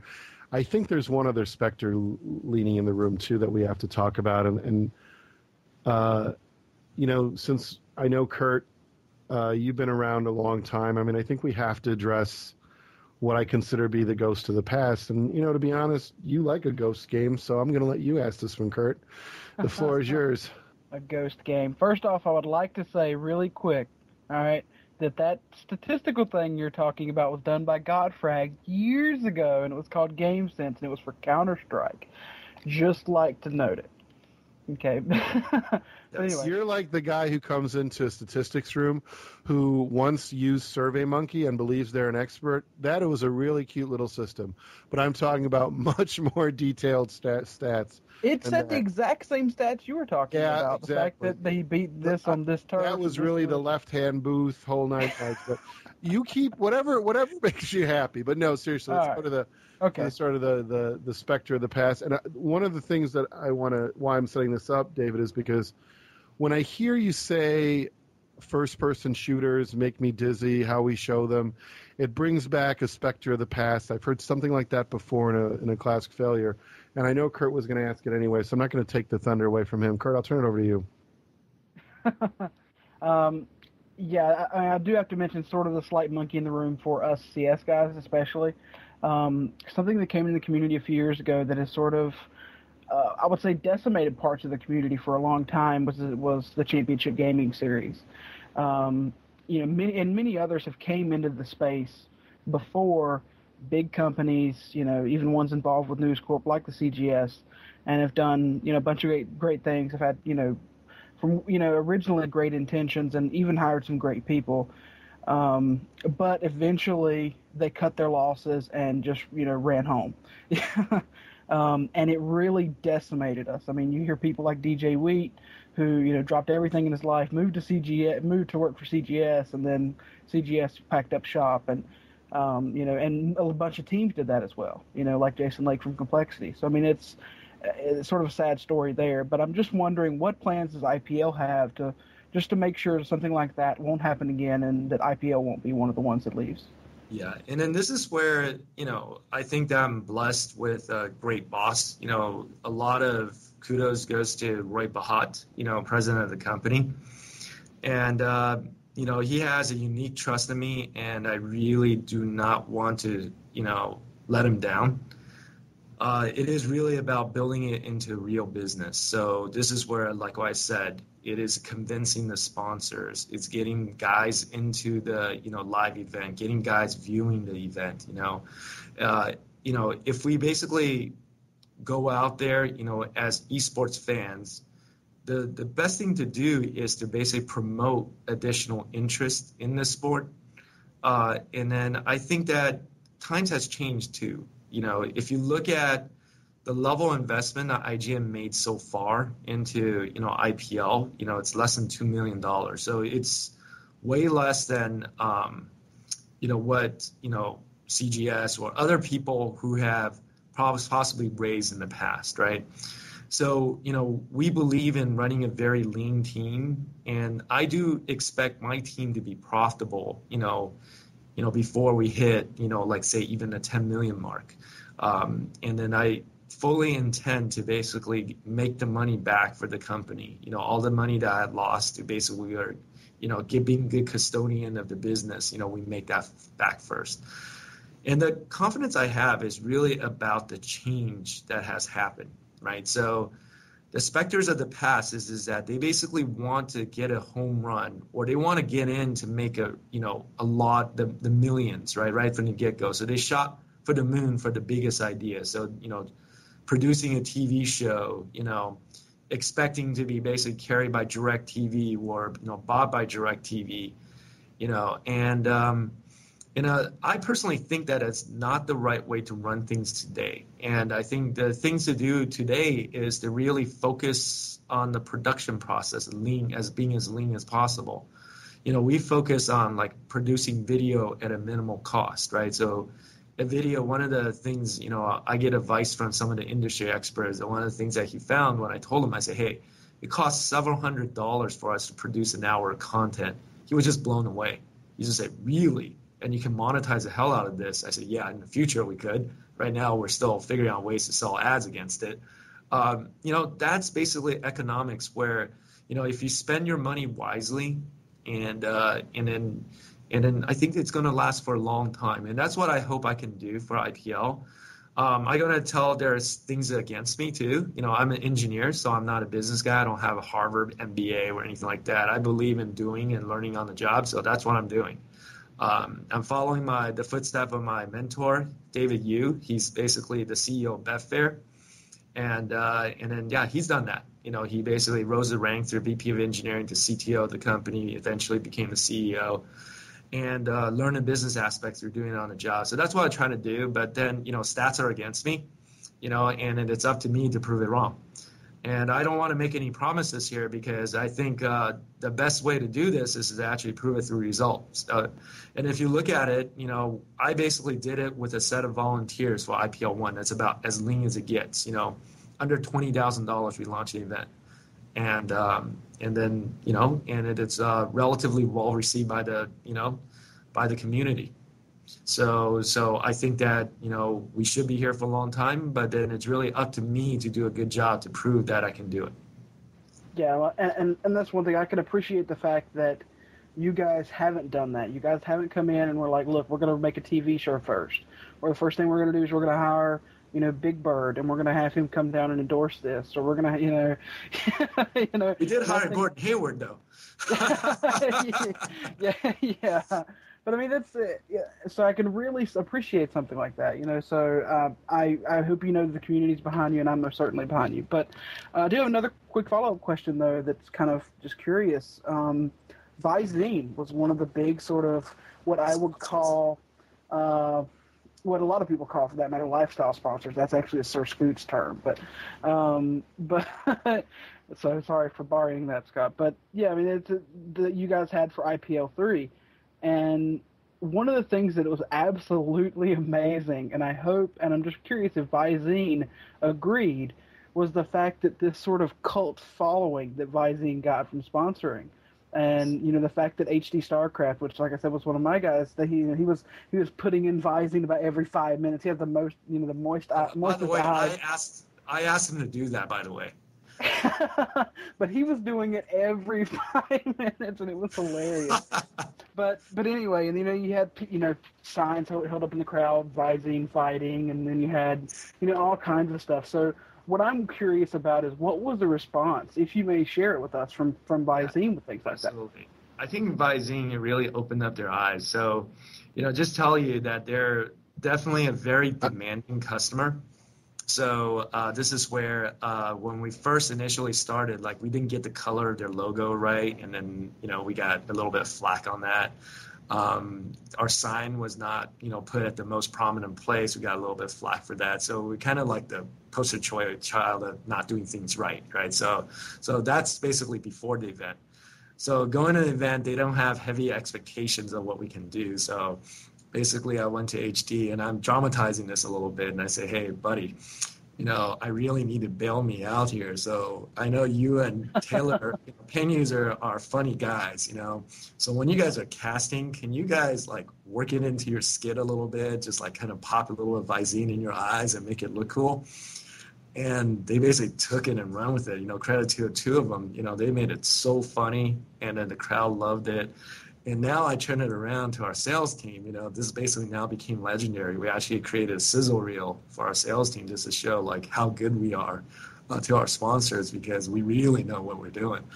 So basically, and it was all just like a mistake kind of thing. It's great. It's absolutely amazing. Absolutely. It's completely just this is how we work in IPL. We have fun. We just talk about things. We brainstorm about things, and everybody just kind of just take it to the next level, right? So yeah, just to complete the story. Okay, so to the sales team, I actually hold a very serious face, which is hard for me to do. I say, guys, we're so confident with IPL 4. We even made Visine look sexy. So this is where take all sponsor, any sponsor, as long as they're appropriate, we can do it. So yeah, they're taking it and running with it with 100% level of confidence that, we're going to deliver. So I don't know what they're going to come up with, but we got to be creative. I have to tell you, I cannot wait till I see HD StarCraft putting on hand lotion or something, every 5 minutes doing. He's like, oh, mascara or whatever they come up with. Yeah, we got to be very innovative. Better get some of my Revlon on, I hope there's a couple of products I'm thinking about right now, which I'm not going to mention, but they will be really hard to do. So I'm going to leave it to their talent to basically carry it through. Absolutely amazing. I appreciate the story. David, I know your time is precious, and we're starting to wind down here, and I want to get a quick couple of questions in. Okay. I want to talk a little bit about the environment of working at IGN, being a part of a large organization, because you know, with Major League Gaming, they are their own entity. You know, that's much small entrepreneurial sort of background. You guys were IGN was acquired by News Corp. What is the environment like there? Okay, so yeah, I can talk about it for sure. Like IGN, I came here because I love gaming. So I came here as a director of engineering, got promoted through, all the way to GM. So to just show you this myself as a data point, it's really like it comes from Roy. It's a very open, progressive culture. People recognize, high performance, and we promote that. And then it's really about, innovating on your job every day. So it is a very rare company to work for, especially you're doing gaming. So there's a lot of openings. So if you guys want to come to IGN, check out our job boards, apply there. I heavily recommend it. So speaking about IPL, this is how special, what Roy has done for me, from a PowerPoint for somebody who has never done any business before, who basically, I was running a really large role for an organization. I basically ran all of engineering. So, I basically handled the entire product pipeline. And then basically allowing me to, because of my passion, like in June, to basically do eSports full time, just kind of shows like, if the company's willing to bet on its future, grow its employee and allowing people to chase their dream and their passion, and I owe a lot to, the company and the culture to basically, on the creation of the IPL and how, we're here today. That's it, Jerry. I know. I'm thinking about, what the future holds, and it is very exciting because, I always tease Jason here, who I know, Jason, you always want to make gaming your full-time gig, and I know you're going to be checking out those job board later, aren't you? Well, you just kind of yes. Probably got it open right now. That's what he's trying to tell me. He's not paying any attention yet. I was just going to say, can we just end the show here? I've got things to do, guys. I'm sorry. I'll see you later.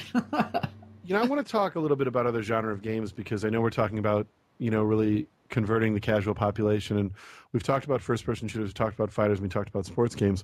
One area that has an enormous population that I think has a difficult time translating into what we do in gaming is the MMO world. I mean, the WoW Arena had its place, but beyond that, it's a huge space. I'll give you my perspective. I think culturally there's something really positive about MMOs as a whole. I mean, there's a neurological reason they work very well. I don't want to get into sort of the reasons that the brain likes opening little boxes and finding things in them, which is what I always say MMOs are about. But at the end of the day, it's a pretty important genre. And I don't think nobody's been able to crack that nut outside of what Blizzard did with their arena. We have games like Diablo 3 coming out there. So MMOs, Diablo 3 I mentioned because it's Blizzard. And then I start to think about, littler games in that kind of space, of Bloodline Champions, things like that. Anybody on your team or you at IGN, is that an area you're interested at all, or maybe too far reaching for right now? Yeah, it's too far right now. I think we're going to do the obvious ones first because, I started on StarCraft 2 because I did my research, and also I'm a StarCraft 2 fanatic. I already laid out the plan for the next year. I think for me, I'm not very ambitious. I think we're pretty aggressive already, adding a game a quarter. It's really about doing those right, doing it justice. Because if we can if we tackle more than we can, we can bite off more than we can chew. I think it's easy to make a mistake, and that could be detrimental to recover from. Like, just look at PPSL. I didn't send anybody there. I have full faith on that team basically delivering, and we made a mistake there. So that teaches me a lesson. It's really better to basically add things with quality, with full thoughts and full support. So I'm not thinking that far. And so once we basically get our League of Legends is still a work in progress, get that stood up, in a very full manner, exciting manner, then we're gonna get our fighters stood up. Then we can start thinking beyond that point. All right, thanks. With that, any of my co-hosts? You guys have anything else you want to ask before we take what has been an amazing, I think we're coming up on our second hour, Yes. almost 2 hours. So you've been more than generous with your time, and I really deeply appreciate that. Yeah. I really do. And hopefully we can, hopefully invite you on back before IPL 4 to talk a little bit about that once it's finalized. I would really appreciate that opportunity because, like I said, I appreciate all your support in this opportunity. And if we can do it again before IPL 4, it really would help with the ticket sale as well as the viewership. So you guys are a huge program, and I would love to take you up on that. Well, we try. I mean, it's about the players and players having choices and hearing what the people at the top of the leagues want to do, why we have people like yourself and Sundance, Craig Levine from ESEA, all the people that do what you do, which is, there are no eSports pros without the tournaments and the leagues to make them pros. So it's critical to everything that we do. And I imagine that, as always, we have learned, because he's from the South and because we want to be good Southern gentlemen, to give Kurt his one final question. So, Kurt, I will give it to you. All right, and it's not about CS, But I would have fell over my chair and it might have ended me. That would have been all over. No, but I do have a quick comment that I have to comment last. If David, you guys have been doing a great job in knowing who to speak to, knowing who to hire, and knowing what to do, and I really applaud you for it. I know you're interested in FPS games. If you do, speak to more, to Valve about CSGO and things like that, I do recommend you to talk to people like Jerry had mentioned, Craig Levine from ESEA. He's an amazing guy, been around the community forever. You can talk to Scott. You can talk to some of the people from IEM. Everyone there is really great people to talk to when it comes to the CS community. So I do have to get that last thing in. I really appreciate that. That's no problem. Now, my final question would be more about the fact that some of the smaller teams, like mine, for instance, like VVV, like some of tons of smaller teams. One of the biggest things is making sure that we can get our players to events, that we can obtain sponsors and things like that. MLG has had things in the past where they've worked with players individually on getting sponsorships and things like that, and sort of making sure that players can attend their events and things like that, but they've oftentimes overreached a little bit. They've went into contracting those players and making them pro players and requiring this and requiring that, and really overreaching.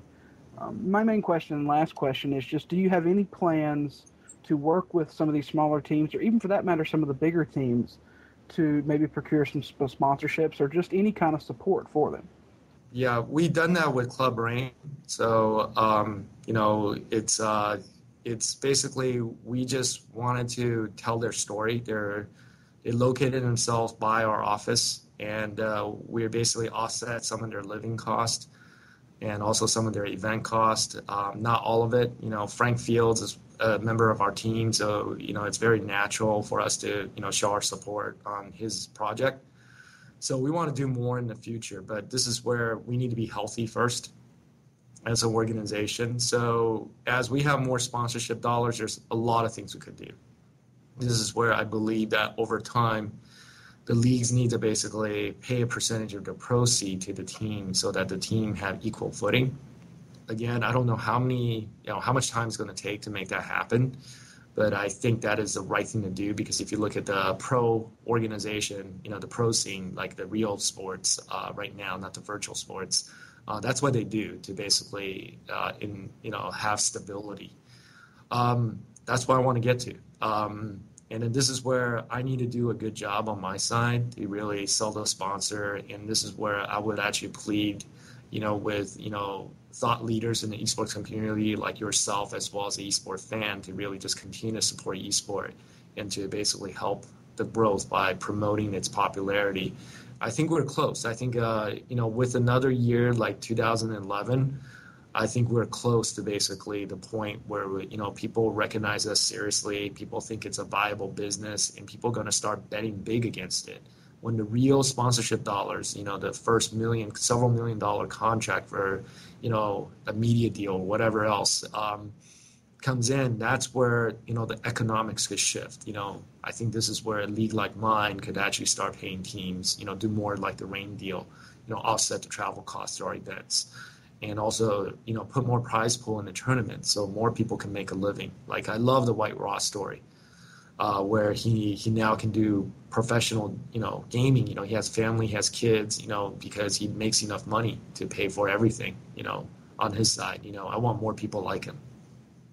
So it ended up like on a positive note. I think I actually am very optimistic in 2012.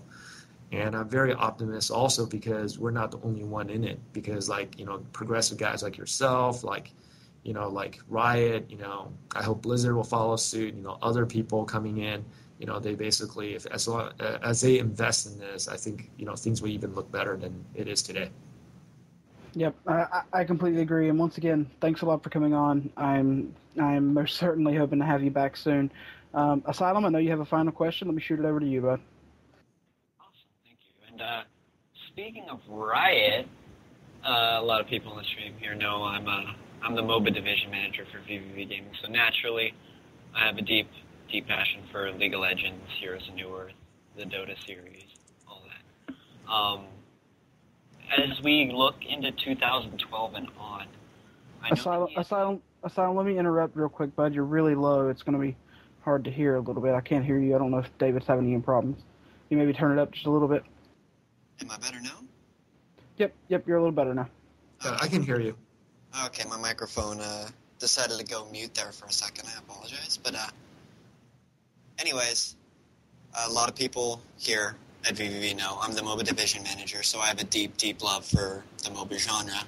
And speaking about Riot, and I know ESL has already started to pick it up a little bit, but going into 2012 and on, what is your opinion on League of Legends as far as Dominion goes? And will IPL, MLG, or the Pro Circuit in general be looking at that going into 2012?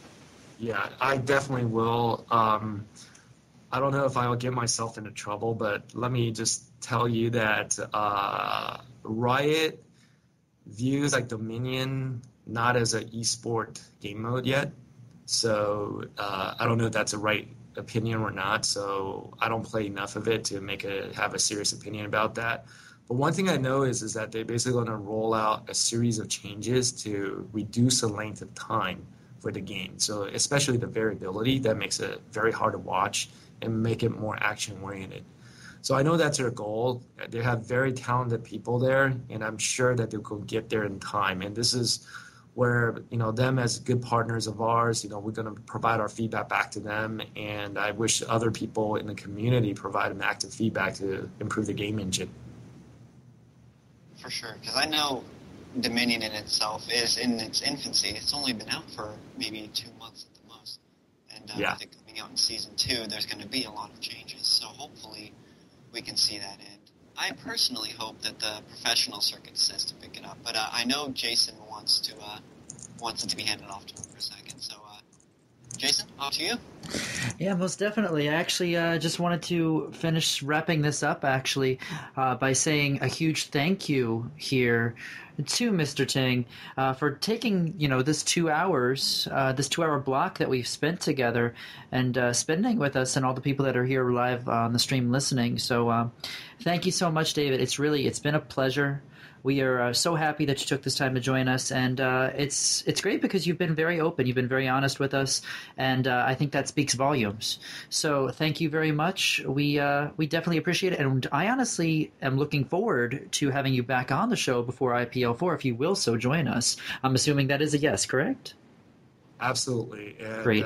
And thank you for giving me the opportunity to be there because, again, I am just humbled by your invitation because I don't think that, a person who just worked on it for several months, like a passion project, actually should be at this stature right now. So, again, I'm in awe with the stars here. So we'll do it again very soon.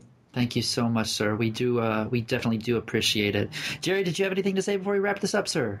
Yeah, of course, obviously the thank yous have been given around. But David, I want to say I do wish you the best of luck. I'm going to personally ask you, and I will personally ask Sundance the same thing. For the sake of everybody, play well together. That's my advice. play very well together, be humble. If people on your staff take digs at the other organizations, at least publicly, remind the community that we're all in this together. That's my big thing. I will be watching you both very closely. I can promise you that. I will throw stones as I always do. I've always been one to say that, unlike other people, I'm fortunate enough that none of you pay my bills, and I get to be very, very honest. And at the end of the day, I think that your passion and the team you put together did great at IPL. I think that you bringing Jedi Rob on was brilliant, would not have occurred to me, and it is probably going to reap tons of benefits. Rob gets exactly what you do. I know Rob for 2 years closely. We talk a lot, and I think that his Devastation event, which thrives on the cross-pollination of games, can leverage the strength of what IGN already has and mix it with the competitive nature that you want to do. So I think that was surrounding yourself with good people. I think you're definitely on the right start, just as using Scott from EG and bringing him on board as a consultant to help you with stream and asking questions, and then taking his advice, during IPL 3 when it came to prize pools. You're demonstrating a lot of good decisions. So I hope you continue that. If you don't, I will let you know. And I wish you a lot of success, David. I really do. Yeah, and then let me tell you, I am very mortal. I make a lot of mistakes, just like PPSL for one example, but I will continue making those. So I appreciate you guys giving me honest feedback, keeping me on the ground, making sure that, we are all in this together to make it successful, for the future. And then again, my goal is to really build the economy for the long haul. So really want to get, more jobs, more money to the community. And so more people can play games for a living, which is a great thing to say. When I retired and tell my grandchildren what I did, I said, guys, video games, daddy or granddad, basically, made people play video games for a living. Do you like that? I would love that.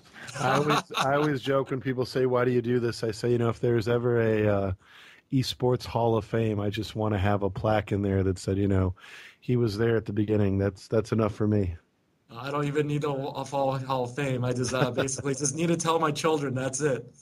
That's what I'm shooting for. So thank you again, guys. I know that it's usually, I don't know how long your show goes for, but I really dominated the whole show today. So thank you again, and we'll do it again soon. Sounds fantastic, David. Thank you so much. Appreciate it. Bye. Bye-bye. Oh, wow. All right. There we go. We have, David Ting from the IPL.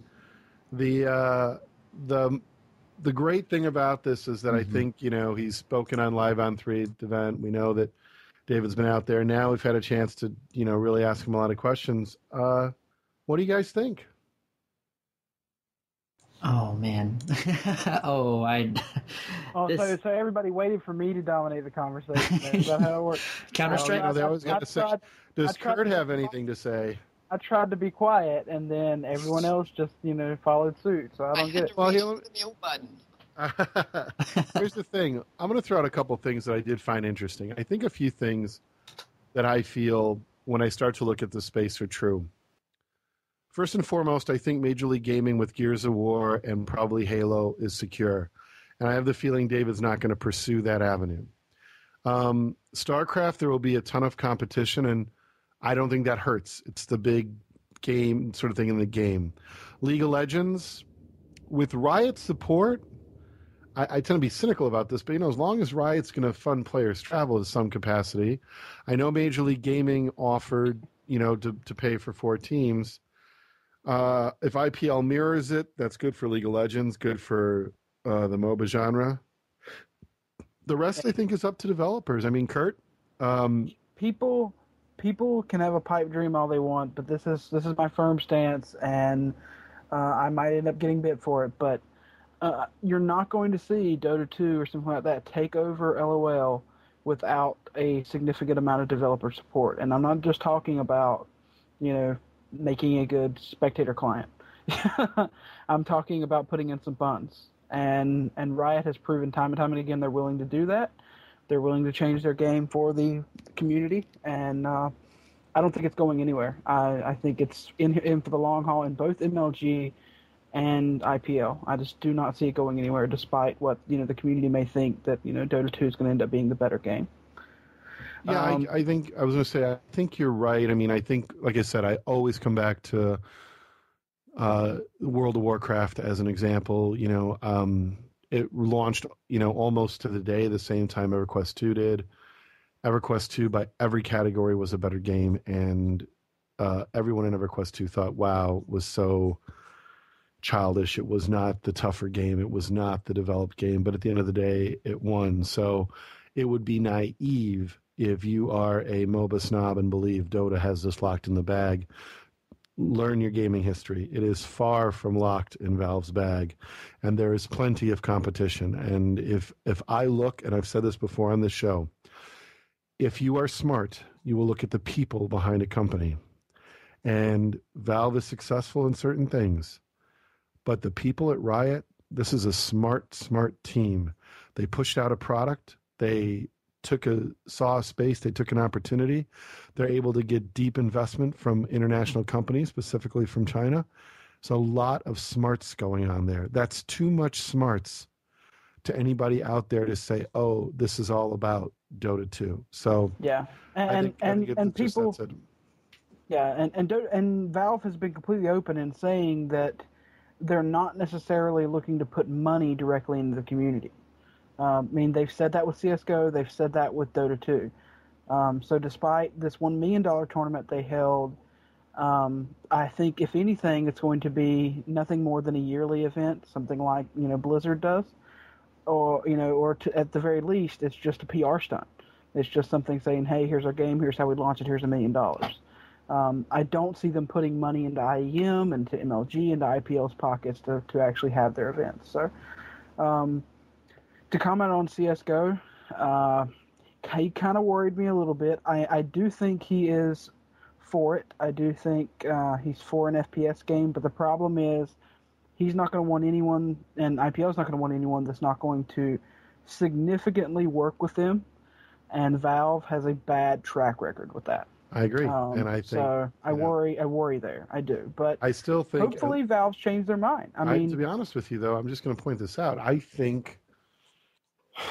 I still say that this doesn't live in a box. Well, not to you guys, but I'll throw this out there. Whether you, again, wow, okay, wow. I'm going to say it again. I get the mouse and keyboard's better than a controller. I get that. Just like I got EverQuest 2 by any measure of a game was better than World of Warcraft. Whoa, how long did it take you to come to that, Jerry? Whoa, hold on. I'm telling you the truth here. Hold on, listen to me. There is a reason Activision does not give any attention to PC gaming. There's a reason. And it's what David said about IGN. This is something that every PC gamer has to understand. This is a console world we live in. Competitive gaming on the PC is even smaller than competitive gaming on the console. That's a fact. That's not made up. The only thing that saves the PC are the games that could never be played on the console. RTS, StarCraft, and then a MOBA, League of Legends. To see a PC shooter like Counter-Strike, and I'm talking about in the United States, have that kind of developer support, right? Maybe it's clear. It has to have that kind of developer support, because when you look at all the players out there in the world, young players are playing games on the console. That's what they love. They know the players. They know the characters. It seems to me that, and I hate to say this, but I really think that the first-person shooter on the PC has enormous real business challenges in order for it to ever come back. I just have a tough time seeing how in the grand space of gaming it can come back. And is it even at the end of the day worth, is there an ROI for Activision, for Valve to put money into that? That's the challenge I see. Well, and I'm not going to argue too much about this because we have argued this before and it ends up not going anywhere because I disagree. and then you disagree. So it doesn't really go anywhere. But my thing about it would be is that, yes, you're right in the sense that the mainstream community is looking for, the fact that, Modern Warfare 3 is going to end up selling a ridiculous amount of copies, and, 95% of them are going to be on console. But the problem here is that we're not specifically looking at the mainstream community. We're looking at the competitive gaming community. And I think that we can get the competitive gaming community while also trying to ascertain the mainstream community with a PC game, as long as it's done correctly. Now, I don't think it could be done without any developer support, but I don't think the developer has to cradle it either. I think if Valve, as long as they're willing to put attention to detail, as long as they're willing to put some of the really important tournament things in there, as long as they're willing to listen to the community, I don't think money is 100% necessity for it to be a truly amazing competitive game. You look at the fact that ESWC had over 50,000 viewers watching just their Counter-Strike 1.6 alone. And Counter-Strike 1.6, as you call it, a dead game. I'm sorry. I think the community is there. I just think it has to be nurtured and babied a little bit. So it may be. Again, I agree. We probably shouldn't argue about it. I do want to touch on something you said for those of you who are paying attention to Modern Warfare 3's launch. Today, for those of you who may follow the stock market, just want to let you know that Activision today raised its outlook for the 2011 third quarter profits. So it looked like a solid gain. The third quarter nearly tripled to 148 million.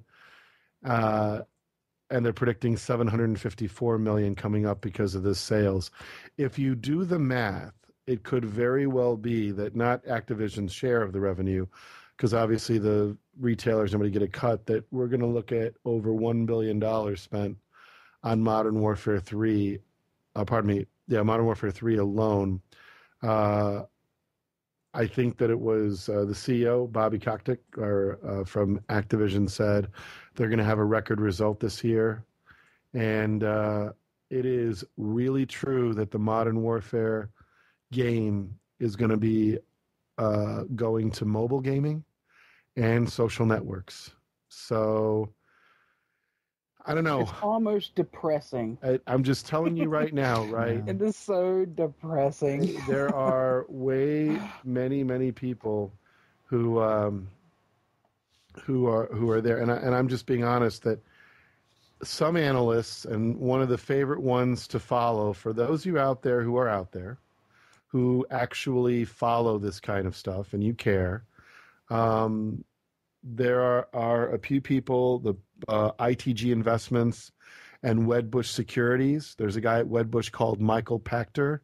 Michael Pachter is a pretty well-known analyst. Him and a bunch of other people are saying that this could, be the highest-selling game of all time, right? And if that is where Modern Warfare 3 ends up, then we have the ultimate question, which is what do the developers need to do to capitalize on this going down the road? Anybody out there who believes Battlefield 3 is better than Modern Warfare, I feel bad for you, because I hate to tell you this, for better or worse, it's not going to be the most popular game ever. Modern Warfare 3, World of Warcraft, League of Legends, there is a reason those games are very popular. Same reason that nobody likes to watch football when the ball's on fire and we randomly shoot at the players.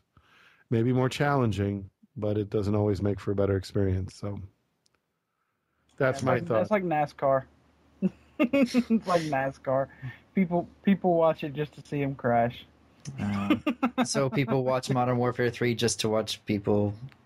No, never mind. That algae doesn't hold. Go ahead, no. It worked in my head. It didn't work that great. I understand, Kurt. I understand. But yeah, what Jerry's saying, how can we can't overlook a game when analysts are predicting that there's going to be 6 million in sales on the first day. And that's not dollars, that's copies, so that's just insanity. I know. I mean, I can speak from experience as my retail day job right now. Our store is very, very small, and last night we had 200 plus people outside, and this is for a small community store. GameStop's in my area, which yet again, small town, outside of Orlando, Florida. 500, 600 people with bouncers outside the door to throw the rowdy kids out because people were getting so excited and antsy about this game. I mean, it's crazy, but at the same time, we can't overlook this. I mean, yeah, people can argue, okay, they enjoy Battlefield more, things like that, but we've got to give it credit. The juggernaut in the room is Modern Warfare 3, just because of the sales alone. There's an audience there, and if we can figure out how to capitalize on capturing that audience for the competitive gaming market, this could be a behemoth of a title for us. I mean, that's just the facts. I just want to make a... I'm sorry. I think the problem comes back to exactly what... two things I want to cover real quick. One, I think he's right. We've got to make first-person shooters more accessible to the audience to watch. But two, somebody said something in chat that really I got to comment on, and that was Dorvin said Michael Patrick gets almost every single Nintendo prediction wrong. Actually, Michael Patrick, to be fair, has some enormous blunders, saying that Sony was going to win the next-gen battle. There's some big blunders that he has made, but I want to point out that he has a lot more successes than blunders. I disagree with almost every Nintendo prediction. That's a nerd generalization. I reject that, and I challenge you to come out with that to prove that almost everyone, because it is not necessarily true. Secondly, right, the only time you do things wrong is when you're doing things. There aren't a lot of analysts that are credible in this space, and he's one who I think does a really good job on a lot of the big things. I mean, he got that wrong, and he got something else wrong, too, and that was that World of Warcraft would die out sooner, and I can't blame him, right? I think that a lot of people predicted WoW would burn out, or people predicted WoW killers, but they never really come back. So I think that, again, you could say what you want about what you think you got wrong or right, but he is a high-profile analyst. He's going to make mistakes. It's the nature of analysis, and I think he's a good one. So, But yeah, you were going to say something? Yeah, I mean, I just wanted to note that, yes, there is, the Rhino in the room, which is, Modern Warfare 3, and it's great success. But to me, and I'm not saying we should completely ignore it, but what I'm saying is that we don't necessarily, as the competitive gaming community, have to focus or look on Modern Warfare 3. I think there are other game titles that, for instance, StarCraft, if you ask most of the people, well, not most of the people, if you ask some of the people that play Modern Warfare 3 what a StarCraft, virtually none would know. But that doesn't make StarCraft a small game in the competitive gaming community. It doesn't, just because it's a huge game doesn't necessarily translate to it doing well in the competitive gaming community. So I think we more need to focus on a game that will do well in the competitive gaming community. So anyway, Jason, I'm going to give you the final word, bud. Well, you know what? Let's just say the final word as, wow, this show has gone on for, this has been what, about 2 hour, 20-minute show so far, I think, if I'm doing my math correctly. So I want to thank all the listeners that have stayed tuned in for this long, and really big thank you yet again to David Ting for spending so much time with us and being so open and honest. It was a great interview. We really do appreciate it, and I'm just glad that we had this opportunity. It was a really good night. Thank you to everyone that made this possible, all the stream viewers that are watching this live. And let's also give some other thanks, like we normally do, to VVV Gaming sponsors, SteelSeries, Gamer Grub, Control Freak, and a huge thanks to Power Glove for supplying the music that is always at the beginning and end of our show each week. Thank you so much to them. Big thank you to the entire eSports community for coming out and supporting the show. We do appreciate it. And be sure to stop by our podcast homepage. The website's vvgaming.podbean.com. You can email us any feedback that you might have, losersbracket@vvgaming.com, losersbracket@vv-gaming.com even. You can also follow us on Twitter or send us any feedback that you might have over there. The Twitter account is simply Losers Bracket. Follow us. Additionally, you can also subscribe to us on iTunes. Make sure to find us. It's just VV Gaming. Search for us. And that'll make it a lot easier to get all of our MP3 episodes that we put out always after the live show. Guys, I think this about brings it to the end. Let's have Christian, Asylum, give his shout-outs, and we'll go from there. Christian, it's all yours. Again, a big thank you to David Ting and the IPL for coming on tonight and having this amazing discussion with us. These 2.5 hours just absolutely flew by. I have no idea where they went. Again, a big thanks to VVV Gaming and our sponsors. Thank you, Jerry, for having me on the show from week to week. And thank you to the viewers. I will give a shout-out to Mr. VVV Biscuit for coming and watching us every single week and being so active in our community. Thank you again for coming, everybody, and watching the show tonight. And Kurt, I'll hand it off to you. No, Asylum took my only job. I only have 2 jobs in the show. 1 to mention CS, and 2 to shout out to the people in the chat. I'm gonna cry, Asylum. Ha! No, seriously. First off, I would like to thank, just like everyone else, thank David Ting. To me, people like him are the people that really make one of the things I love about this community, the fact that people that are running these big shindigs, as I'll call it, from the country here, like Sundance, like, Kim Rom, like, Sir Scooch, like him, all great people that, we are able to get a hold of and actually talk to. I'd also like to thank Jerry, Asylum, Jason. Thank you for letting me be a part of this. This is, I think, my 5th or 6th show now, and I really, really appreciate it. I wouldn't be able to do some of this stuff without you guys, so I appreciate it. Oh. All right, Jerry, to you, bud. Thanks. Well, you've been a great addition, Kurt. It's a pleasure to have you. It is wonderful to have someone with a different perspective for myself, and I think that's healthy for everyone. I want to obviously thank David Ting. I look forward to bringing him back onto the show. We will also probably, in between bringing him back, we'll probably be knocking on Sundance's door again to hear what MLG has going on. My thank yous, my staff. My staff has been working hard. We have a new website coming out. I'm looking forward to that. We'll talk about that in a great detail. We have a lot of cool things going on. We're going to have an announcement coming up with Beyond Gaming and all kinds of stuff. So we're doing interesting things, and I love it.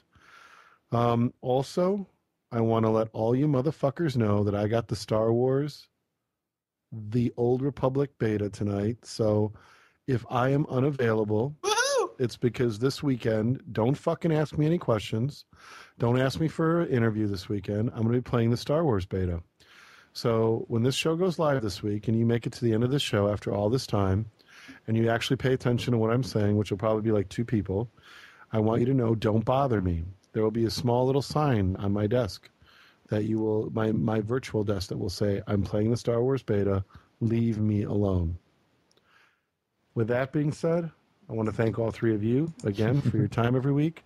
And I look forward to doing our Major League Gaming preview next week. Indeed. Definitely. Well, thanks again, everybody. My shout-outs for the evening. Give a big shout-out to everybody that stayed through the whole show. That'd be, Jason Barbosa, the Beyond Gaming crew, Biscuit, as always, here every week. Jedi Rob was here. Thank you so much to him for supporting the show. And yet again, another huge shout-out to Mr. Ting for spending 2 hours with us and talking about the IPL. Thank you guys so much. We will see you next week for our National Finals MLG preview. Can't believe it's already time for another MLG event. Wow, where does time go? Speaking of which, it's the end of the show. Have a great week, guys. We'll see you soon. Take care. Bye-bye.